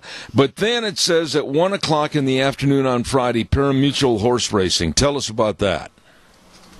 Well, we're still working on putting all that together. We'll know more tomorrow. But, yeah, hopefully we've got an exciting day of races. Don't know how many races we'll have exactly yet, but... yeah, come down. I know we'll have a few, so show up and wager some bets, and it should be an exciting afternoon. Okay. And that leads us up to Saturday, this coming Saturday the 18th, and a lot of things are put on hold early in the morning because you've got a great big 4-H FFA market sale preceded by a breakfast. Give us all the times and the places, etc. The breakfast is at 7 a.m. Used to be the outside show ring. We've now named that the Jack Funk Pavilion in honor of Jack's years of service. 8 a.m. the marked animal sale starts inside the sale barn. There's been some talk about moving it outside, but we've done some improvements and it's on the inside. We need everybody's support to come and help these kids out, put in the time with their animals, and should be. Hopefully, I don't know how many we've got exactly. We haven't got everything weighed in, but probably around 300 animals to sell. Wow. Holy smokes, that's going to be a great sale. And then, of course, if everything comes together just right, at 1 o'clock in the afternoon, again, pari-mutuel horse racing, right? Yep. If everything works out and the stars align, we'll have horse racing at 1 o'clock again. Okay. And then the big championship performance of the rodeo that night at 8 p.m. Is there anything we missed? Oh, let's see. I would like to mention that we have our ticket office open. It's open during the days from 10 to 9, except for Wednesday because of the parade. It won't open at 10, but we've also done a day of ticket pricing, so the prices increased $3 the day of the show, so please come down and get your tickets purchased early or go online to our website, CashierCountyFair.com. Ryan, I was going to ask you, and I've asked this of a lot of Fair Board members, because it's such a grueling week and a lot of work. Why? Why do you want to be a Fair Board member? Right now, I have no idea, but during the year, it's pretty exciting. So, but as of today, you never know. But it's a great community thing. It's good to be involved. It's, I don't know. A lot of people ask us why, but. Well, I really appreciate your effort. You've always been a great guy to visit with, a lot of fun to talk over these various items at the county fair. Any final thoughts? This will be the last time I'll get a chance to talk to you for this year. Any final thoughts about this year, 2018 Cassia County Fair? I don't think so. Just appreciate everybody's support and come down and enjoy the fair. All right, Ryan. Ryan Samples on the Fair Board. Thank you so much at the Cassia County Fair and Rodeo for this year. God bless you, man, and hopefully we'll talk to you next year. All right, thanks, Eb. Thank you, sir. Appreciate it. Good guy right there, and that's, of course, our dear friend Ryan Samples with the Cassia County Fair. Good job. Good job. We've got a couple of things coming up. Like yesterday, we lost power over here. Now, I know a lot of people said, power loss? Well, there was no power loss. Well, it was really sketchy. And we've been trying to find out more about that power loss and everything as to why it happened. And ever since then, the equipment, I don't know whether something got burned up or what, but with our incoming line from the station about 35 miles away to here, things have changed a little bit. So if I keep saying, hey, can you do this and do that, that's because we're kind of in a remote broadcast situation, which we are. And what goes on the air sounds great. Boy, they're doing a great job over at the station. But what's fed to me sometimes, I don't hear everything, so we got to figure out what's going on. Love power outages, and it was really fortunate for me yesterday. I thought we were off the air. All the lights went off, everything went off, and I kept my language very fitting. I was surprised. Calls are welcome, 436-2244, 1-866-927-4587. Don't forget, when you think about life insurance and health insurance and retirement planning and employee benefits, think about our friends at Cameron and Siemens Insurance, Highway 24 in Rupert. I've known these people for a long, long time, and they are dedicated and responsive to your needs, very accessible to serving you. All you need to do, honestly, is call and make the appointment, and they, from that point on, are serving you. Number 436-4424. That number again, 436-4424. Cameron and Siemens Insurance, Highway 24 in Rupert. Really, really good people. In just a few minutes, we're going to be talking to our good friend Vic over at Stoats Equipment with the Stoats Ag Minutes coming on the program. So I think what I'm going to do right now is I'm going to have my weather forecast, and that's brought to you by Phillips, Oaks, Goodwin, Crane, and Company, providing accounting services to the Mini-Cassia area for well over 50 years. Oh, boy, they've been there serving you for a long, long time. With the best of tax return preparation, tax planning, financial statement preparation, payroll services, etc. They really care. And Leiden Crane, a member of the partnership there, said there have been some big changes in the tax rates and big changes in deductions, both with new deductions and alterations on the old deductions. You'd better find out for you, your family, and your business. So please get a hold of them today. Make an appointment with offices in Burley and Rupert, Phillips, Oaks, Goodwin, Crane, and Company. And right now, they bring you the weather. Well, good morning, everybody. It is time now for your Zeb at the Ranch weather forecast. I'm Scotty Cameron sitting in for the illustrious Gina Jameson. For today, still going to be smoky. As a matter of fact, smoke is the status quo for quite some time. Highs are going to be around 91 for the day. Tonight, still more smoke, a low of 55. Smoky on Wednesday, highs around 92. Might start cooling off a little bit. Looking for Wednesday night, hazy and mostly cloudy, a low of 59. Then for Thursday, slight chance of some thunderstorms, highs around 89. Slight chance of thunderstorms for Thursday night, a low of 58. That chance of thunderstorms is going to increase for Friday and Friday night.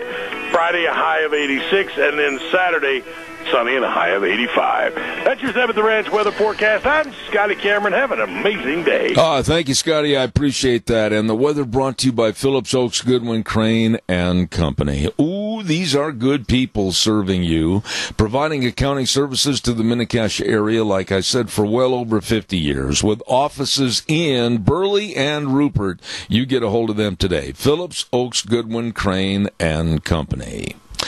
Right now, my old friend Wheels over at the main studio is about ready to have the Stoats Equipment Ag Minutes, and we're very, very fortunate to have them on our program. Of course, Stoats Equipment, they're very community-oriented, and we're going to be talking to Vic momentarily. And don't forget, they are your John Deere dealer at 119 Overland in Burley, and they do make your life easier. Stoats Equipment Company right now with the Ag Minutes. Wheels, if you would, please. Welcome to Stoats Equipment Ag Minutes, featuring innovative ideas and people that are dedicated to serving agriculture and you. Stoats Equipment, your John Deere authorized dealer, 119 Overland Avenue in Burley. They make your life easier. 5 words sum up Stoats Equipment's dedication to serving you. Quality, integrity, loyalty, caring, and community. Stoats Equipment is your John Deere equipment dealer, providing everything from tractors to combines, swathers to lawnmowers. At Stoats Equipment, they care about their customers. And like their slogan says, we make your life easier. From large ag farm equipment to small compact utility tractors, Stoats Equipment works diligently for local customers to get the best deals. Stoats Equipment, 119 Overland in Burley. Stop in and see them today.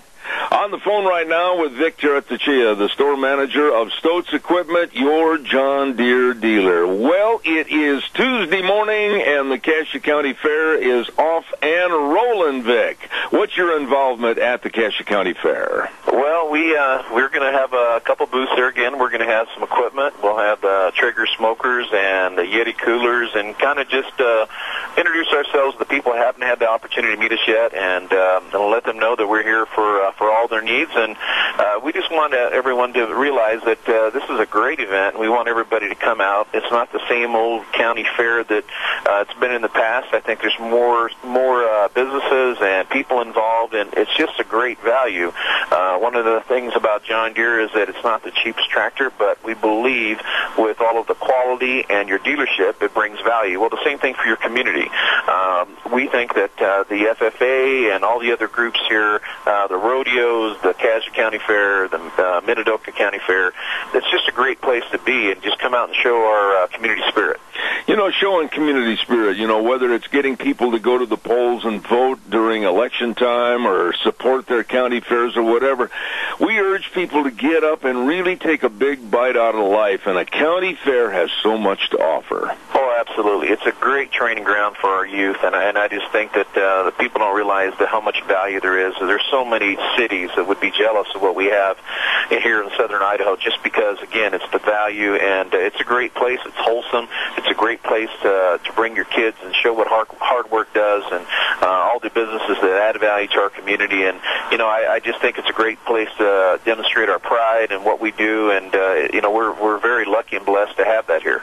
What about the 4-H and FFA? You, I believe, came through those programs. What's your involvement here locally with these kids? Yeah, Yes, I was lucky enough in Arizona, small town, that I was part of that, and I've been part of it for now 30 years, and we believe that the youth is our next generation coming up, and we need to invest in our youth, 4-H and FFA, and because they're hardworking, good people, and they have that work ethic that we're looking for in life. So we need to spend and invest in those people and show them that, hey, this is something that we like, we want to see, and hopefully they, when they get out of high school, they're going to come back, right back here.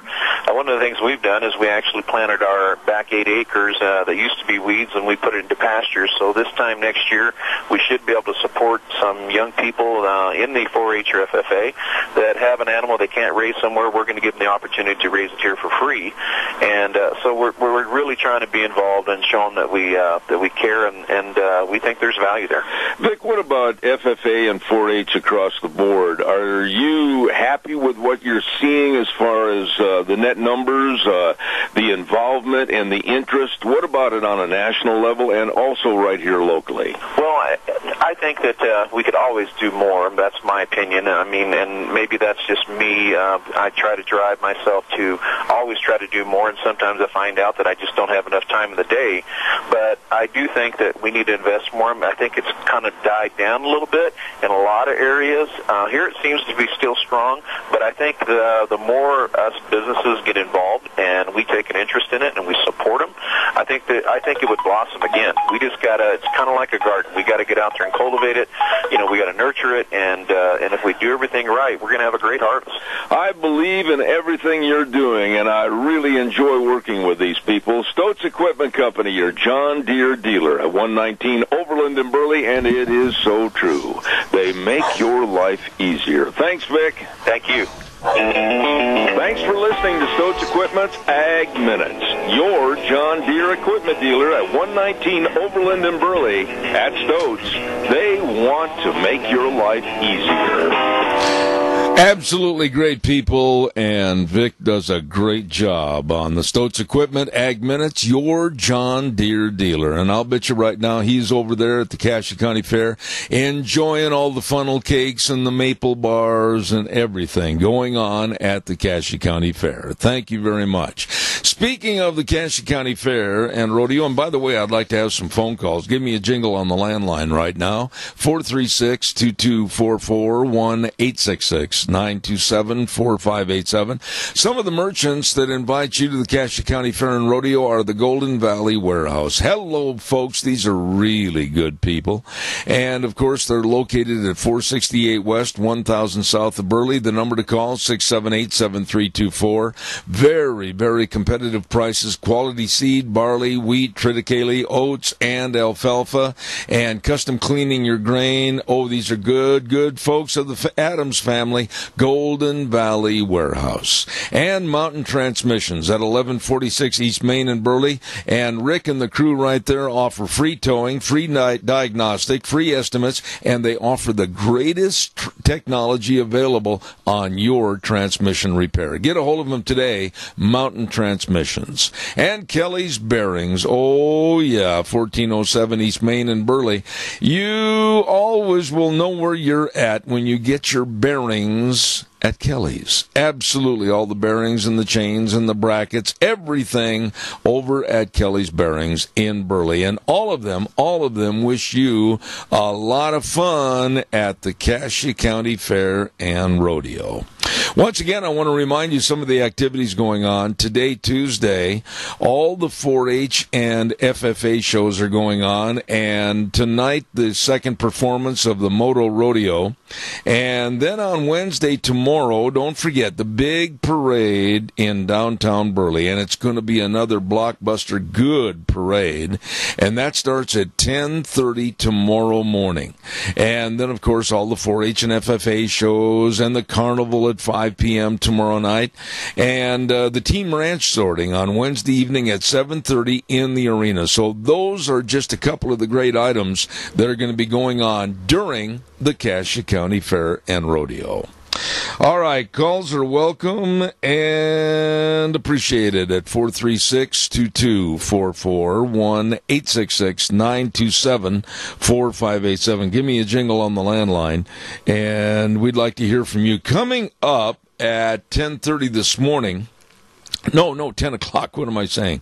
We're going to have Dr. History on the program, so don't forget. He just walked in the studio just moments ago, and he'll be ready for the segment called Dr. History. And last week, we had a gentleman on the program from New York State, and John Hagedorn. Did a good job, but it's always a treat to have Dr. History back on his show. And then at 10:30 this morning, we're going to have a representative of the BLM, and that's Kelsey Brizendine, and she's going to be talking about the fire situation, some of the precautions, some of the regulations and everything if you're headed up into the hills, okay? Remember that. Wheels, over at the station. I promised you that you and I were going to go fishing, and it looks like we're going to get a chance maybe to go sometime this week. Are you ready? I am. Are you still thinking Friday? I'm going to try. We're going to let you know, but have you got all your gear ready to go, and you've got all your hooks and your leaders and your rod and reel, everything all set? At this moment, to be honest, no, but when I get home today, I will start looking and start cleaning, trust me on that. Well, you make sure you've got it all set, because I'm going to take you to a special little spot where the trout might pull you right into the water. Well, I know we discussed this a little bit yesterday morning, so I'm looking forward to it. You got me hooked. Got you. Oh, good. I appreciate that. Cog on to that. All right, buddy. Listen, we're going to do some work on the equipment during the news. Hopefully we can get some things straightened out. I don't know, but I appreciate all your help, and I'm going to turn it over to you right now. I've got a visit with Dr. History, and we're going to be back in about 7 or 8 minutes with Dr. History segment. Don't go away, Zeb at the Ranch.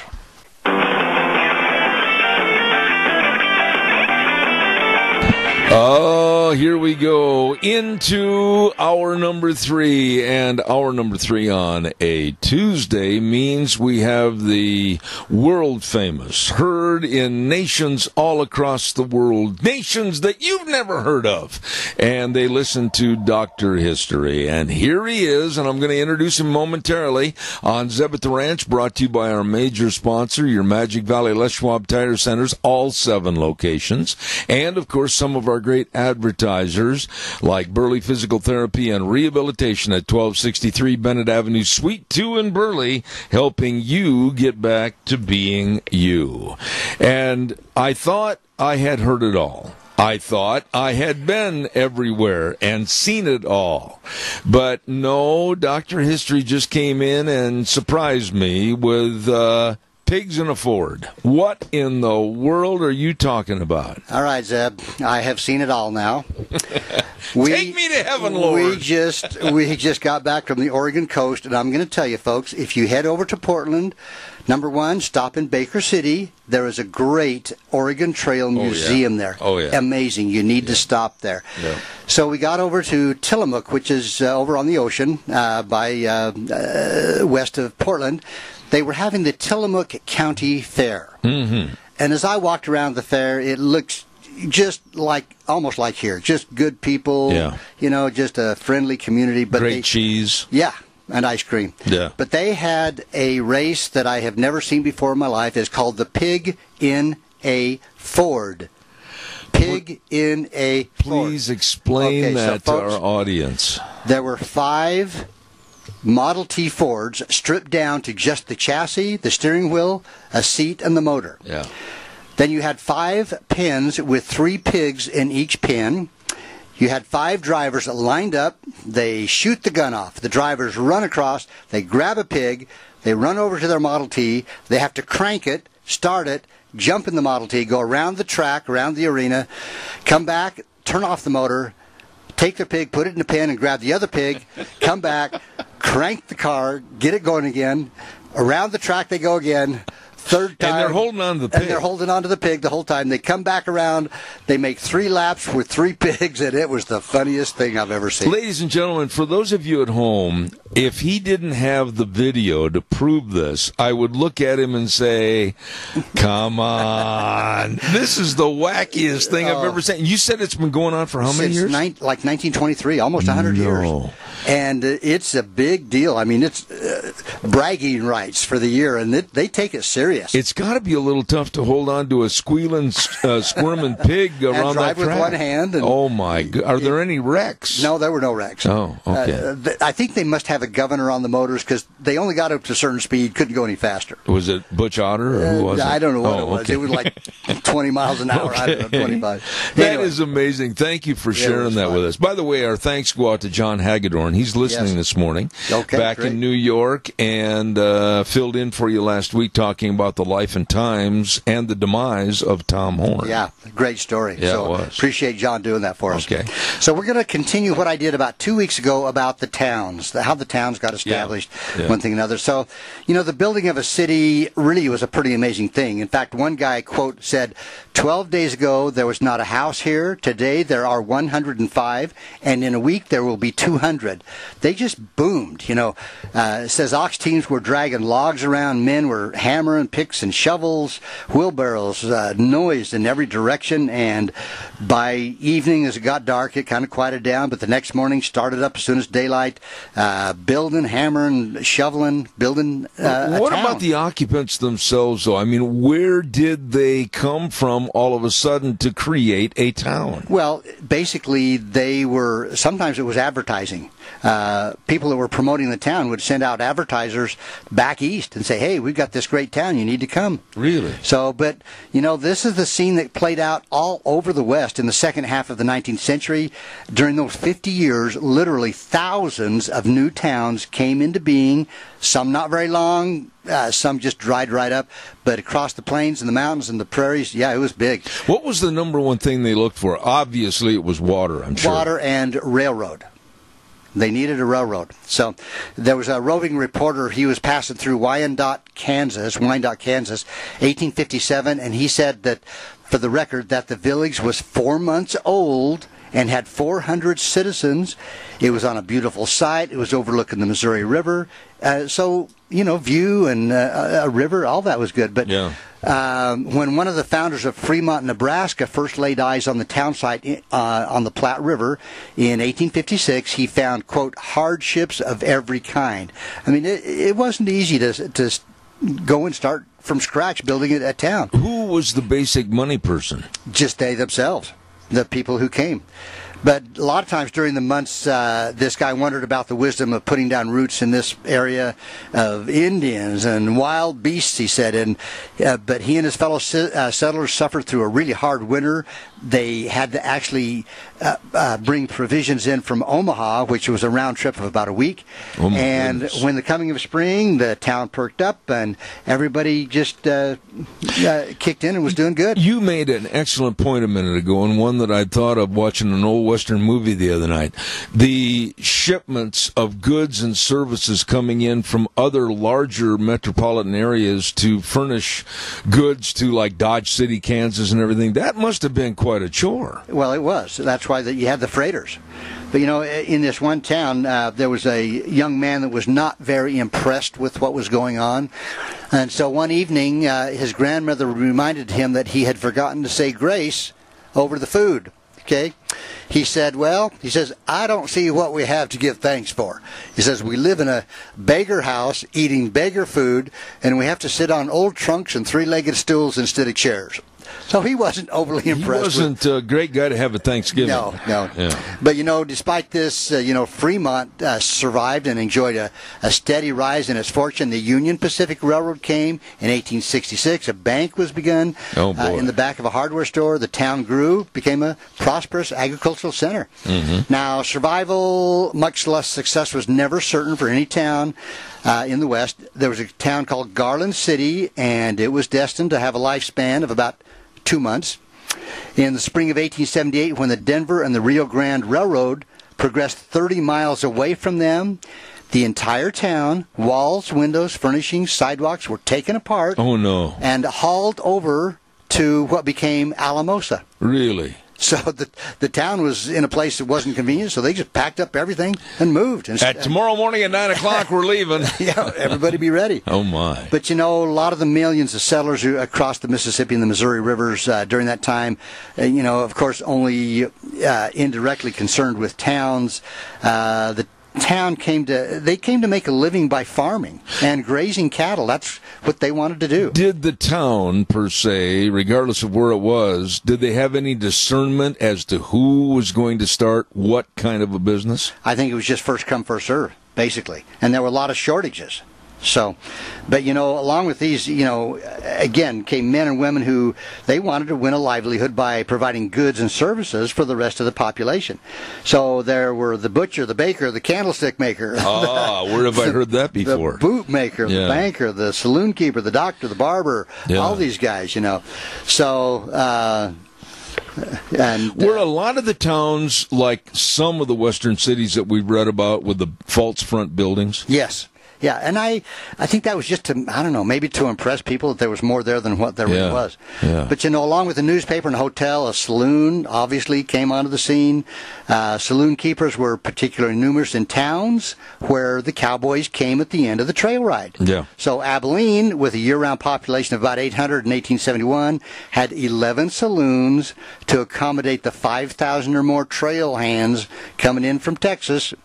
So it was a city of 800.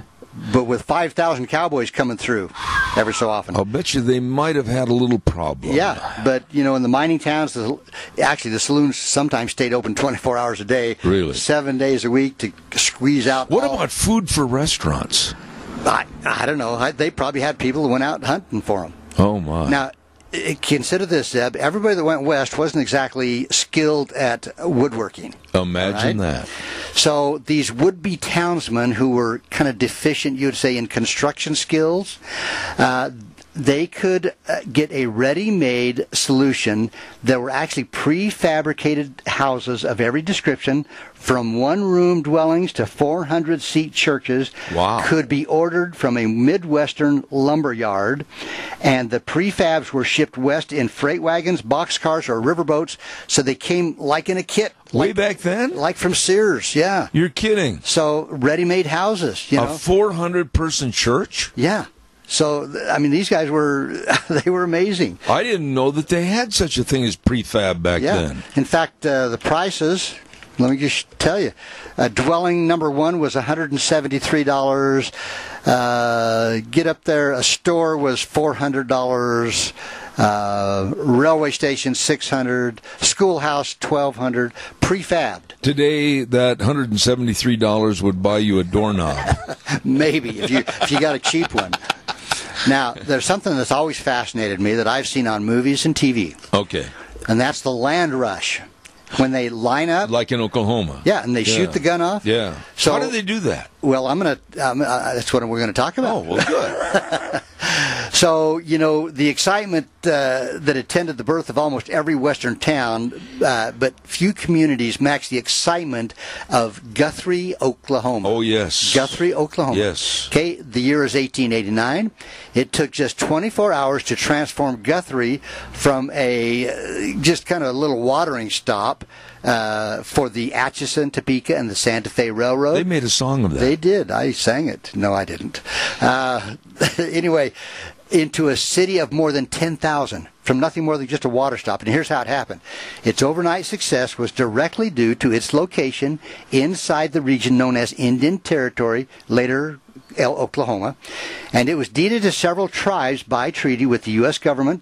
The territory was off limits to everybody but a few whites. Now, among the exceptions were federal lawmen and employees of the Atchison, Topeka, and the Santa Fe Railroad. They could actually go in there and have a house.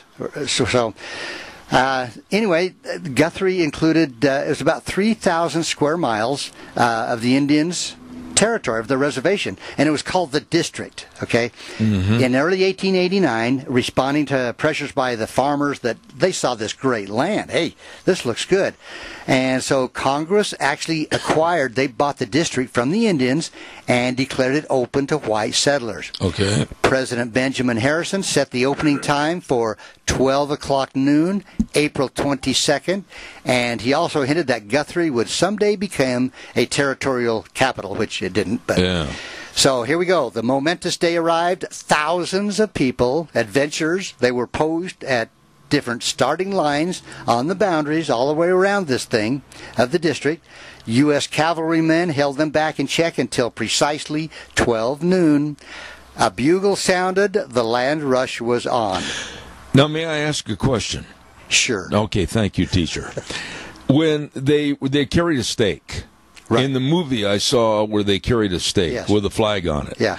What did that stake, when it was pounded in the ground, what did it represent as a circumference? Okay, let me keep going here. I think I'll answer that. Okay. Okay, so here's all these people on mule, ox-drawn, prairie schooners, rumbled forward in these, you can imagine a cloud of dust. Some men, believe it or not, wobbled along on high-wheeled bicycles. Out there in the You know desert? those great big, with the big front wheel? Yeah. Others sprinted on foot. Others galloped ahead by horse. In fact, there was 4 circus midgets on a single horse riding as fast as they could. Well, today you have to say there were 4 short people on a Shetland. They were on a horse. But and actually the train was headed that way too. So there were a bunch of people on the train going into this area. They jumped off the train? Yeah. When they got close, they'd just jump off because the train was going too slow. So most of the passengers leaped off the train. They started pounding stakes that they had brought along to claim lots. Okay, this is the answer to your question. Brought along lots that had been marked off by federal surveyors a few days earlier. Okay, so the lots had already been marked off. Right. And all they had to do to claim that was to put the stake in the lot. Their stake, yes. Now, were they of various sizes? And that's a good question, because I'm thinking, if you... In the town area, I guess it would have had to be just a certain size. Yeah. But I'm thinking there's a lot of people that wanted to be outside of the town. Well, in that movie, farms. and I cannot think of the name of that movie. I know you've seen it where they had the Oklahoma land rush. Yeah. And the gallopers on the horses and everything. Right. And they were staking out like for a farm or a ranch or whatever. Yeah. How did they do that? Well, and that, I think, came after the town was established. That they would go out and find and then apply for that land. But as far as the land rush, I think it was mostly just in the town area itself. Was it? Okay. And there were disagreements over, because there was some confusion among all this, and they were usually settled, it says, by a flip of a coin or by an arbitration board. So or the cock of a hammer of a 45. Yeah. Yeah. So, anyway, it was quite the exciting. I would have loved to just seen that. I wouldn't want to be in it. No. So, anyway, in these early towns, there was a lot of violence. I mean, the law was not as good as it could have been. They didn't have Matt Dillon. No. So, there was a fiddler, an Irish fiddler named Kelly, and he was employed in a saloon in Idaho City, Idaho. And he grew so scared and apprehensive over the, what you'd call the hair-trigger tantrums of the local miners, that he insisted on an ingenious invention to keep him safe. Okay, now here's what it was. He had the owner build a platform that was rigged to the ceiling by a system of pulleys. So here he is, he's sitting on this platform with his piano, okay, on this platform that's rigged up with pulleys and ropes, and whenever gunfire broke out, he was lifted aloft where he played on, presumably over the line of fire. But Liberace on a piece of wood like that up in the air, didn't they shoot their guns up in the air? Well, I think he was hoping that the platform kept him safe. Anyway, now in the farming regions, a saloon was generally just a very more quiet place where the patrons could come in, buy a nickel glass of beer, and a quiet place. Yeah, because it was the farmers; they weren't the renegades. And, I see. They'd nibble on a pickle and chew on a cracker, and nibble on a pickle. just sit around and talk, just just like now. Yeah. So, but no town was complete without a blacksmith. He had to have somebody to repair the wagons. So craftsmen, they gave incentives. Some towns offered them a free livery stable for a blacksmith to come in. And sometimes the blacksmith would actually take off and make rounds out onto the prairie to do repairs out to some of the ranches. Really? But the chief focus of Newtown's commercial life was the general store. And I've never heard this before, Zeb, but they called it a shebang. Have you ever heard that? Shebang. I've heard the word shebang, but I didn't know it was associated with a store. That's the term they used for a general store, a shebang. And they figure it comes from way back in Europe, and actually they had liquor in bottled form was there available. Shebang! Shebang, along with almost everything else that a frontiersman might need, sugar, salt, molasses, meat, gunpowder, ammunition, coal oil, everything. May I ask another question there? Sure. The storage of meat and food, produce, etc. during that time. Yeah. A little iffy, isn't it? Well, but some people had a dugout where they would get ice in the wintertime, a little ice house underground, and they would take blocks of ice and put it in there and cover it over. Really? Like a little basement type thing, usually outside. But, the merchant was usually the most popular guy in town and the most indispensable. And something, I know we're about out of time, but I got to tell you, I ran across this the other day, that you've heard the term firewater. Oh, yeah. Okay. Yeah. So I found out where that came from. Okay. Okay. So, the early trappers, as they came out, and they would trade whiskey and alcohol to the Indians for furs and one thing and another. Yeah. And they would water it down sometimes. Oh, really? I can't imagine. Well, the Indians caught on to this pretty fast. And so, when they were going to buy some alcoholic beverage, they would take a little glass of it, they'd go over to the fire, and they'd pour it over the fire. If the fire went out, that meant that there was too much water in the alcohol, but if it flared up, then they knew that it had pretty good content of alcohol. Really? Fire water, yeah. So those guys were pretty smart. Yeah, they knew that these trappers were watering What happened to the trappers when they were found out to have watered down the whiskey? I don't know. Okay, well... going back to the goods and services again. Yeah. They didn't have a commercial distributor at that time call up somebody and say, we need this, this, and this. How did they do that? Well, they had... people that would come make regular routes or through the towns and check off. Right, and they would usually bring everything they knew that the store owner would need, that the merchant would need.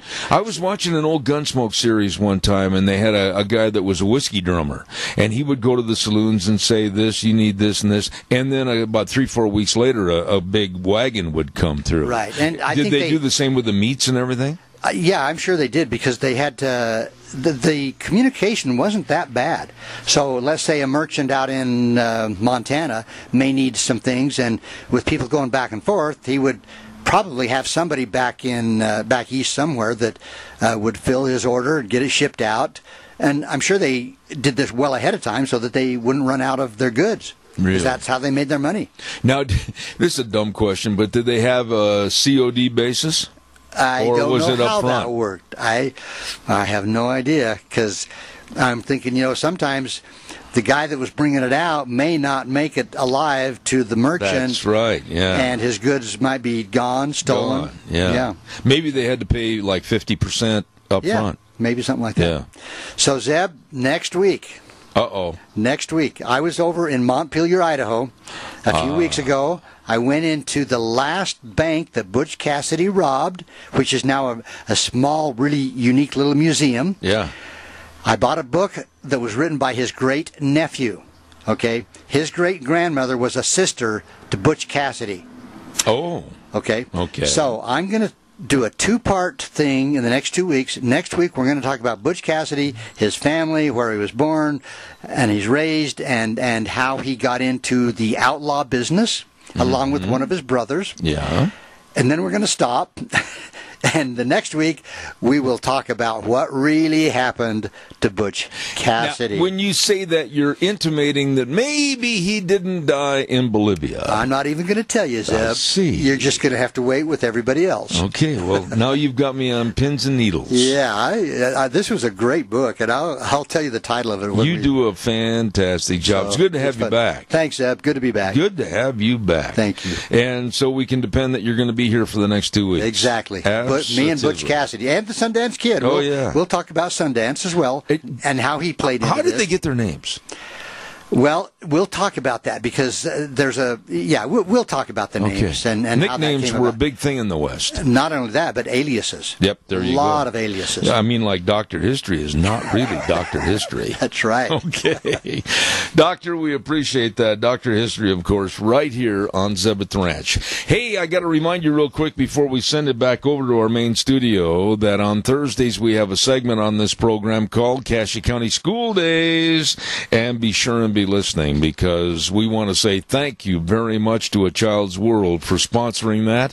It's on at 10:10 on Thursdays, and of course A Child's World, a family store at 1308 Overland in Burley. All the school clothes and all the baby furniture and the games and the puzzles and the toys, everything right there at A Child's World. Shop locally and save money and meet some really nice people at A Child's World, 1308 Overland in Burley. Sponsoring Cassia County School Days. Well, I'll tell you what, we're going to take a little break for a few minutes, and Dr. History is going to share with me information about his past trip with the pigs in a Ford, and we'll be back in about 3 minutes. Don't go away. And now, back to Zeb at the Ranch on AM 1230 KBAR. To reach Zeb, call 436-2244 or toll free 1-866-927-4587. And now, here is Zeb Bell. I really, really honestly appreciate Dr. History, Dr. Ken Turner, for putting that segment on my show. He has for many, many years, and it gets better and better. It's kind of like fine wine. The older it gets, the better it gets. Of course, that also was true with Dr. History. Anyway, we're about ready to go to another segment right now, and before I do that, I want to remind you about somebody that I really trust, somebody that I really think knows his business, and that's Anthony at Save On Shells, 1027 Overland in Burley, and believe me, he has the best selection of new or used shells, the new shells, the ARE shells, absolutely the best, and they can custom fit any truck on the road today. I'm really particular, and Anthony, his service and the shell that he had made for me from my pickup, absolutely excellent. Number to call, 312-1525. That number again, 312-1525. Save on Shells with Anthony at 1027 Overland in Burley. Right now, let's go to the phone line. Nice lady at the Bureau of Land Management, and she is the Fire Information Officer. Kelsey Brizendine, how are you? I'm good. How are you? Well, tell us a little bit about what your job is on a daily basis with the BLM. So my position is the Fire Information Prevention Education Officer for the district. So my job is to make sure you guys know what's going on with our fires and our firefighters, what we're doing as far as active fires, help prevent fires, talk about how people can be safe when they're out recreating, that kind of thing. Okay. Now, Kelsey, how do you get the information, and Wheels over at the station, we've got feedback on the line again, how do you get the information to make your reports and then tell the public? Do you have one of the BLM field officers call it in? What happens there? So usually the fires are reported by the public, and they call them into our dispatch center, and then I actually get a text message that says where the fire is being reported at and what's being sent out to the fire. I used to be a firefighter, so sometimes I actually go out and go out to the line to see what's going on out there. But most of the time, the information is coming in through our dispatch center from the guys on the line, and I get it while I'm in there. Okay, tell us a little bit. Now, I know you said you used to be a firefighter, and my son started in that industry as a firefighter, a forest firefighter, and now he's on the fire department up in Boise. But how did you perhaps have an interest in that to take it up for an occupation? So when I was in high school, we had 2 presenters from the BLM come and speak to our senior class, which we still do now. And they just talked a lot about how, how fun it was to fight fire, what a rewarding experience it is. You know, you get to see a lot of really cool places. You get to really make an impact on the environment. I was always an outdoors kid. I really liked camping and hiking and backpacking, and I thought, well, that'd be a pretty cool way to spend my summer outside doing, something productive. So I applied right out of my senior year of high school, and I fought fire while I was going to the University of Idaho, and then I was able to continue my career after college. Wow, I am really impressed. What about the learning about what to do, what not to do? And these are very dangerous times during the summer months for all the fires, etc. How do you go about learning the proper procedure and techniques? So there's a lot of training that our firefighters do.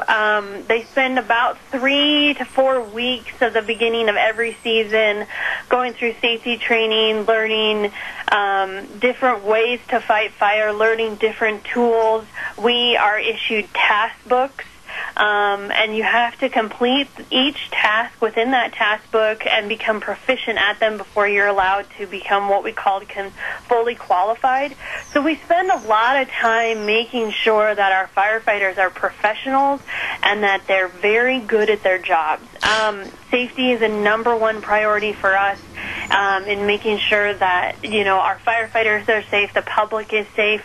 So we spend a lot of time training and talking about that. They do safety trainings every single morning, whether they're on a fire or in the yard.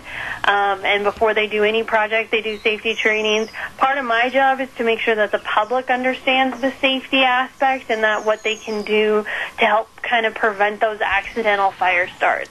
Kelsey, what about the equipment? I would imagine that whether it's 10, 20, or 30 years ago and leading up to today, firefighting equipment, I bet you there's been some drastic changes. Oh yeah, we're always working to develop, better, more efficient equipment and tools for our firefighters to use. But to be real honest with you, our very best tool is our actual firefighters.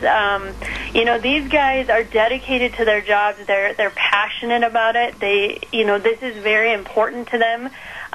So they work hard to ensure that, the fires are kept as small as we can keep them.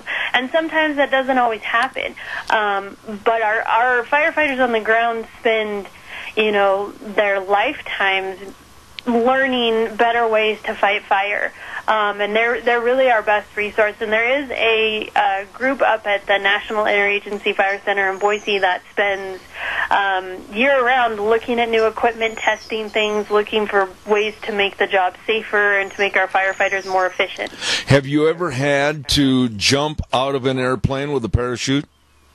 Oh, goodness, no. No way. Okay. I am not a big fan of heights, and our smoke jumpers are highly, highly trained individuals. It's an average about 5 to 10 years before you could be qualified to be a smoke jumper. So that was definitely not on my career path. I was watching a movie about a month ago, and it was about a fire and a fire team, etc. On all teams that are fighting fires, do they basically have someone that is on the radio and bird dogging in case there's a wind shift or whatever? Yep. So each of our crews are set up with a lead, either the engine captain or crew lead or squad lead. and that person's in charge of the engine or the squad or the crew. Almost all of our firefighters carry a radio, and they're all trained how to use it. They're communicating with dispatch, communicating with each other. Each incident has an incident commander who's in charge of the whole fire. It's his job to make sure that the crews know what their goals are, what their jobs are supposed to be, and where he wants them, providing for safety first. When you're out fighting a fire, and we've had numerous fires that have been extremely large here in the state of Idaho and in this region, I mean, holy cow, how do you get a break? How do you take 5 and go get a sandwich or something or water? I mean, that's got to be crucial. Oh, yeah. Taking care of our firefighters is always a priority, as well as maintaining the safety of the public. We have a lot of ways to do that. We're required to meet what we call the 2-to-1 rest ratio. So for every 2 hours our firefighters work, they're required to have 1 hour of rest. So you can look at it as they generally will work about 16 hours a day, and then they'll get about 8 hours off to sleep and rest. And during that 8 hours, they're also getting their hot meals. We provide meals for them out on the fire. We try to make sure that they have a hot breakfast and a hot dinner, usually a sack lunch.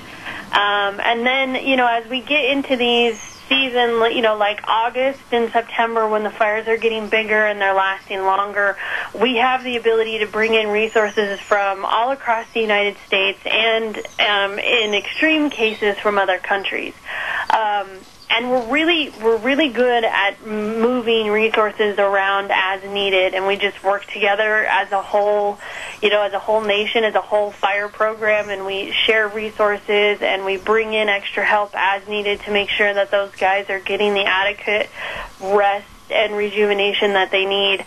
Our firefighters spend an hour every day when they are not on a fire, doing physical training so that they're physically fit and they're healthy, ready to handle those kind of situations. Kelsey, let me ask you this question in regards to the public. Do you think that the general public, people that like to recreate and go hiking and maybe ATVing or whatever, do they really understand the danger at this time of the year for fires? I think it's really hard for people to understand how one small spark from, a spark arrestor or, the heat from underside of a vehicle can really start a fire, or the spark from chains dragging on the roadways or asphalt can really start a fire. It seems like you need more than just a single spark, but with how dry it is and with how much the wind blows in southern Idaho, that is really all it takes, is one simple spark or one source of heat onto that dry grass really can start large fires. And I think people tend to underestimate how little it takes to actually get a fire started. Well, let me talk to you about that a little bit. I mean, as far as somebody going up on an ATV or somebody that's up camping, maybe not being real careful about putting the fire out, or maybe the sparks going out of the fire in the evening. What are some of the things that the public should know to be more fire conscious and fire safe? So here on the Twin Falls District, a majority of our human-caused fires come from roadways, and they come from chains dragging from your trailer or from improperly inflated tires, and mostly on trailers. And it's the spark coming off of that chain or the rim of that tire hitting the asphalt starting fires. The other big thing is I know it's a pain, but leaving your campfire to smolder is a huge danger. It's a huge, huge danger. Campfires are just a bed of heat. You've got the heat underneath where the coals have started, plus the flames on top. And if you don't get that put out all the way, it's really easy for a little bit of wind to kick that fire back up and to catch the surrounding vegetation on fire. So it's really important that if you're not standing right there by your campfire, that it is cool to the touch, meaning you can run the back of your hand over the top of that ash and that dirt and it's not burning you. And if it is hot, then it's too hot to leave. If you can't touch it, it's too hot to leave, and you need to make sure that it's all the way out. Those are just a few of the things that we commonly see that cause those accidental human starts. Another big one is target shooting. We've had several fires, including the Sparks fire, Sharps fire, started by target shooting and or exploding targets. That steel core ammunition or steel jacketed ammunition hitting a rock will spark, and it can and will start a fire. And exploding targets are always prohibited on public lands from May 10th to October 20th. Those are not allowed on public lands managed by the BLM within the state of Idaho. And, that's some pretty serious devastation that's caused by that, and it's really unfortunate that we had to have that experience. Give us a little walkthrough that let's use the scenario that someone's campfire has started the grass in the surrounding area around the fire on fire, or they come upon a fire that's just started up in the hills and they're hiking and or four-wheeling. What should they do? Give us a little safety factor here. What do they need to do? So if it's your campfire and you didn't get it put out of the way and you realize that it has started the vegetation on fire, get to a safe place and call 911. Don't put yourself at risk. Don't put your family at risk. If it's something you cannot, if it's just creeped out of the circle a little bit and you can easily get it with a shovel, obviously do that. But if it's caught the vegetation on it around it on fire, get to a safe spot, call 911, and then wait for, if you're in a safe place, wait for the firefighters to get there, because we will want to talk to you. We will want to know what happened. We do send fire investigators out to all of our fires. If you are out hiking and you come up on a fire, immediately leave the area. Go back to, wherever you started that hike. Get to a safe spot, get to cell service, make sure you call 911, let them know what you saw. But safety is our number one priority. We can help the land regrow, but we can't replace people. So safety is definitely the first priority. Okay, now right now we're looking at a very dry August. What are the rules and regulations as of today about going up and utilizing hiking or camping or whatever in the South Hills? So we are in Stage 1 fire restrictions for all of the BLM lands, as well as the Forest Service lands.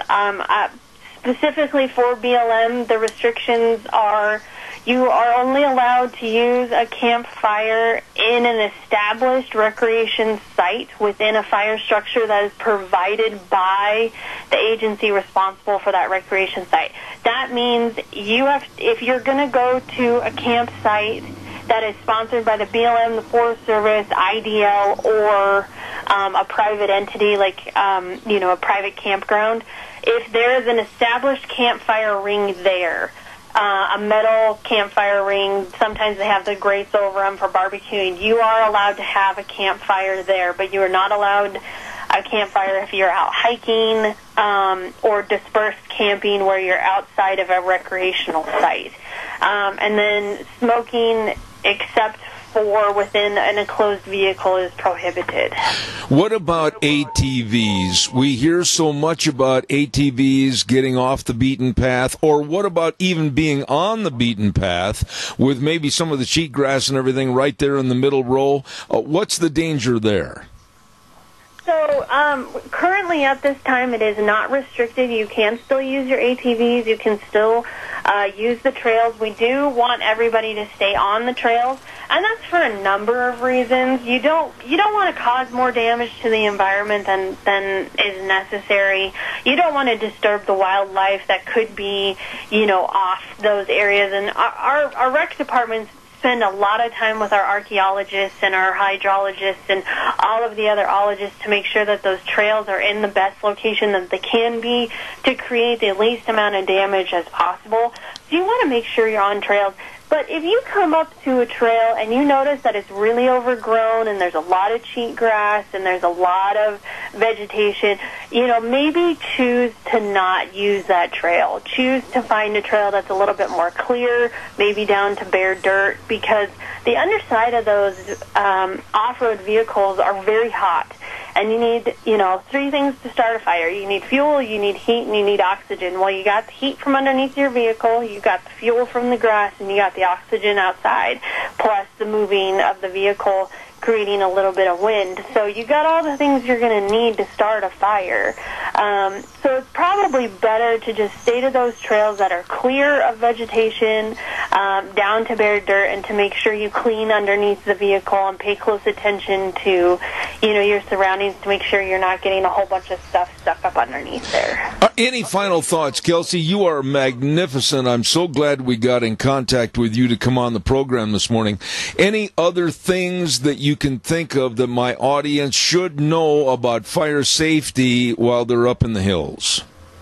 It's just a really good time of year to just pay really close attention to your surroundings. We are experiencing thunderstorms, so the potential for lightning-caused fires is there. And just make sure to do your part to make sure you don't cause those accidental human starts. Carry a fire extinguisher with you if possible. Keep a bucket so you can get water and a shovel to get dirt, and just be really, really aware of how hot and dry it is. And, the other big thing is if you are going to go target shooting, we want everybody to enjoy our public lands. That's why they're there. But if you are going to go target shooting, just make sure you clear around your target so that there aren't rocks and grass and debris. Make sure your target is up against something that's safe and it's not actually, not going to accidentally fling a bullet into unknown lands. Just to take extra care this time of year. I'll tell you what, Kelsey Brizendine, I don't know how much they pay you, but it's not enough. Ask for a raise. That was outstanding. Thank you so much. You're welcome at any time. I appreciate it. Wonderful lady right there with the BLM, Kelsey Brizendine, and I thank her for being on the program. Be fire safe and fire smart. And right now, I've got to get a weather forecast on here quickly by Scarrows Meats. 331 North Road, Jerome, with Don Scarrow and the crew, and the number to call, 324-7657, or go to their website, scarrowsmeats.com. Oh, delicious meats, like the marinated pork ribs for barbecue. Ooh, they're only $1.99 per pound. And they've got delicious barbecue packages with beef, pork, and chicken. You're gonna love it. Get a hold of them today. Scarrows Meats. Right now, here's Scotty with the weather. Well, good morning, everybody. It is time now for your Zeb at the Ranch weather forecast. I'm Scotty Cameron, sitting in for the illustrious Gina Jameson. For today, still going to be smoky. As a matter of fact, smoke is the status quo for quite some time. Highs are going to be around 91 for the day. Tonight, still more smoke, a low of 55. Smoky on Wednesday, highs around 92. Might start cooling off a little bit. Looking for Wednesday night, hazy and mostly cloudy, a low of 59. Then for Thursday, slight chance of some thunderstorms, highs around 89. Slight chance of thunderstorms for Thursday night, a low of 58. That chance of thunderstorms is going to increase for Friday and Friday night. Friday, a high of 86, and then Saturday, sunny and a high of 85. That's your Zeb at the Ranch weather forecast. I'm Scotty Cameron. Have an amazing day. Thank you, Scotty. Appreciate it. And brought to you by Scarrows Meats. 331 North Road, Jerome. Absolutely great. Get a hold of them today, 324-7657. At Scarrows Meats, they're changing the way we eat, one delicious bite at a time. Scarrows Meats. Wow, big day tomorrow on the program. We've got Indianapolis, Indiana, Dave Bego. And then we're going to have Liberty McCarter, excellent writer and author on the program. And then at 10:06, look out, stand back, the incredible bulk, Kelton Hatch with the Idaho Fish and Games. So it's going to be a lot of fun on tomorrow's program. Of course, we really appreciate our major sponsor. Couldn't do it without them, and that's your Magic Valley Les Schwab Tire Centers. If you've got a late summer road trip with the kids before they go back to school, make sure you've got the best and the safest of tires. They've got many, many of their tires on sale for your cars, pickups, SUVs, camp trailers, boat trailers, horse trailers. You be sure and stop in and see them today. The best, your Magic Valley Les Schwab Tire Centers. And 7 locations serving you, all also with the best in brake service and front-end alignments and shocks and struts and batteries. They want you to have fun on the road trip, turn around, come home, and be safe. Stop in and see Lane and Rupert, Dave on Blue Lakes and Twin, Mike and Buell, Mike and Jerome, the Twist family in Paul, Daniel on Poline in Twin Falls, and Randy on Overland in Burley. The best, your Magic Valley, Les Schwab Tire Centers. We're going to wrap it up and put it back in the box for today, and urge you to tune back in again tomorrow morning at 8:06, where we'll ride the horse for 3 hours, 8:06 to 11, right here on K-Bar, 12:30 a.m., and then streaming live on the internet all over the world on ZebBell.com. And we always end the program with our slogan, the way things were are the way things ought to be. And we've also included, the world needs more cowboys. Have a great day. God bless.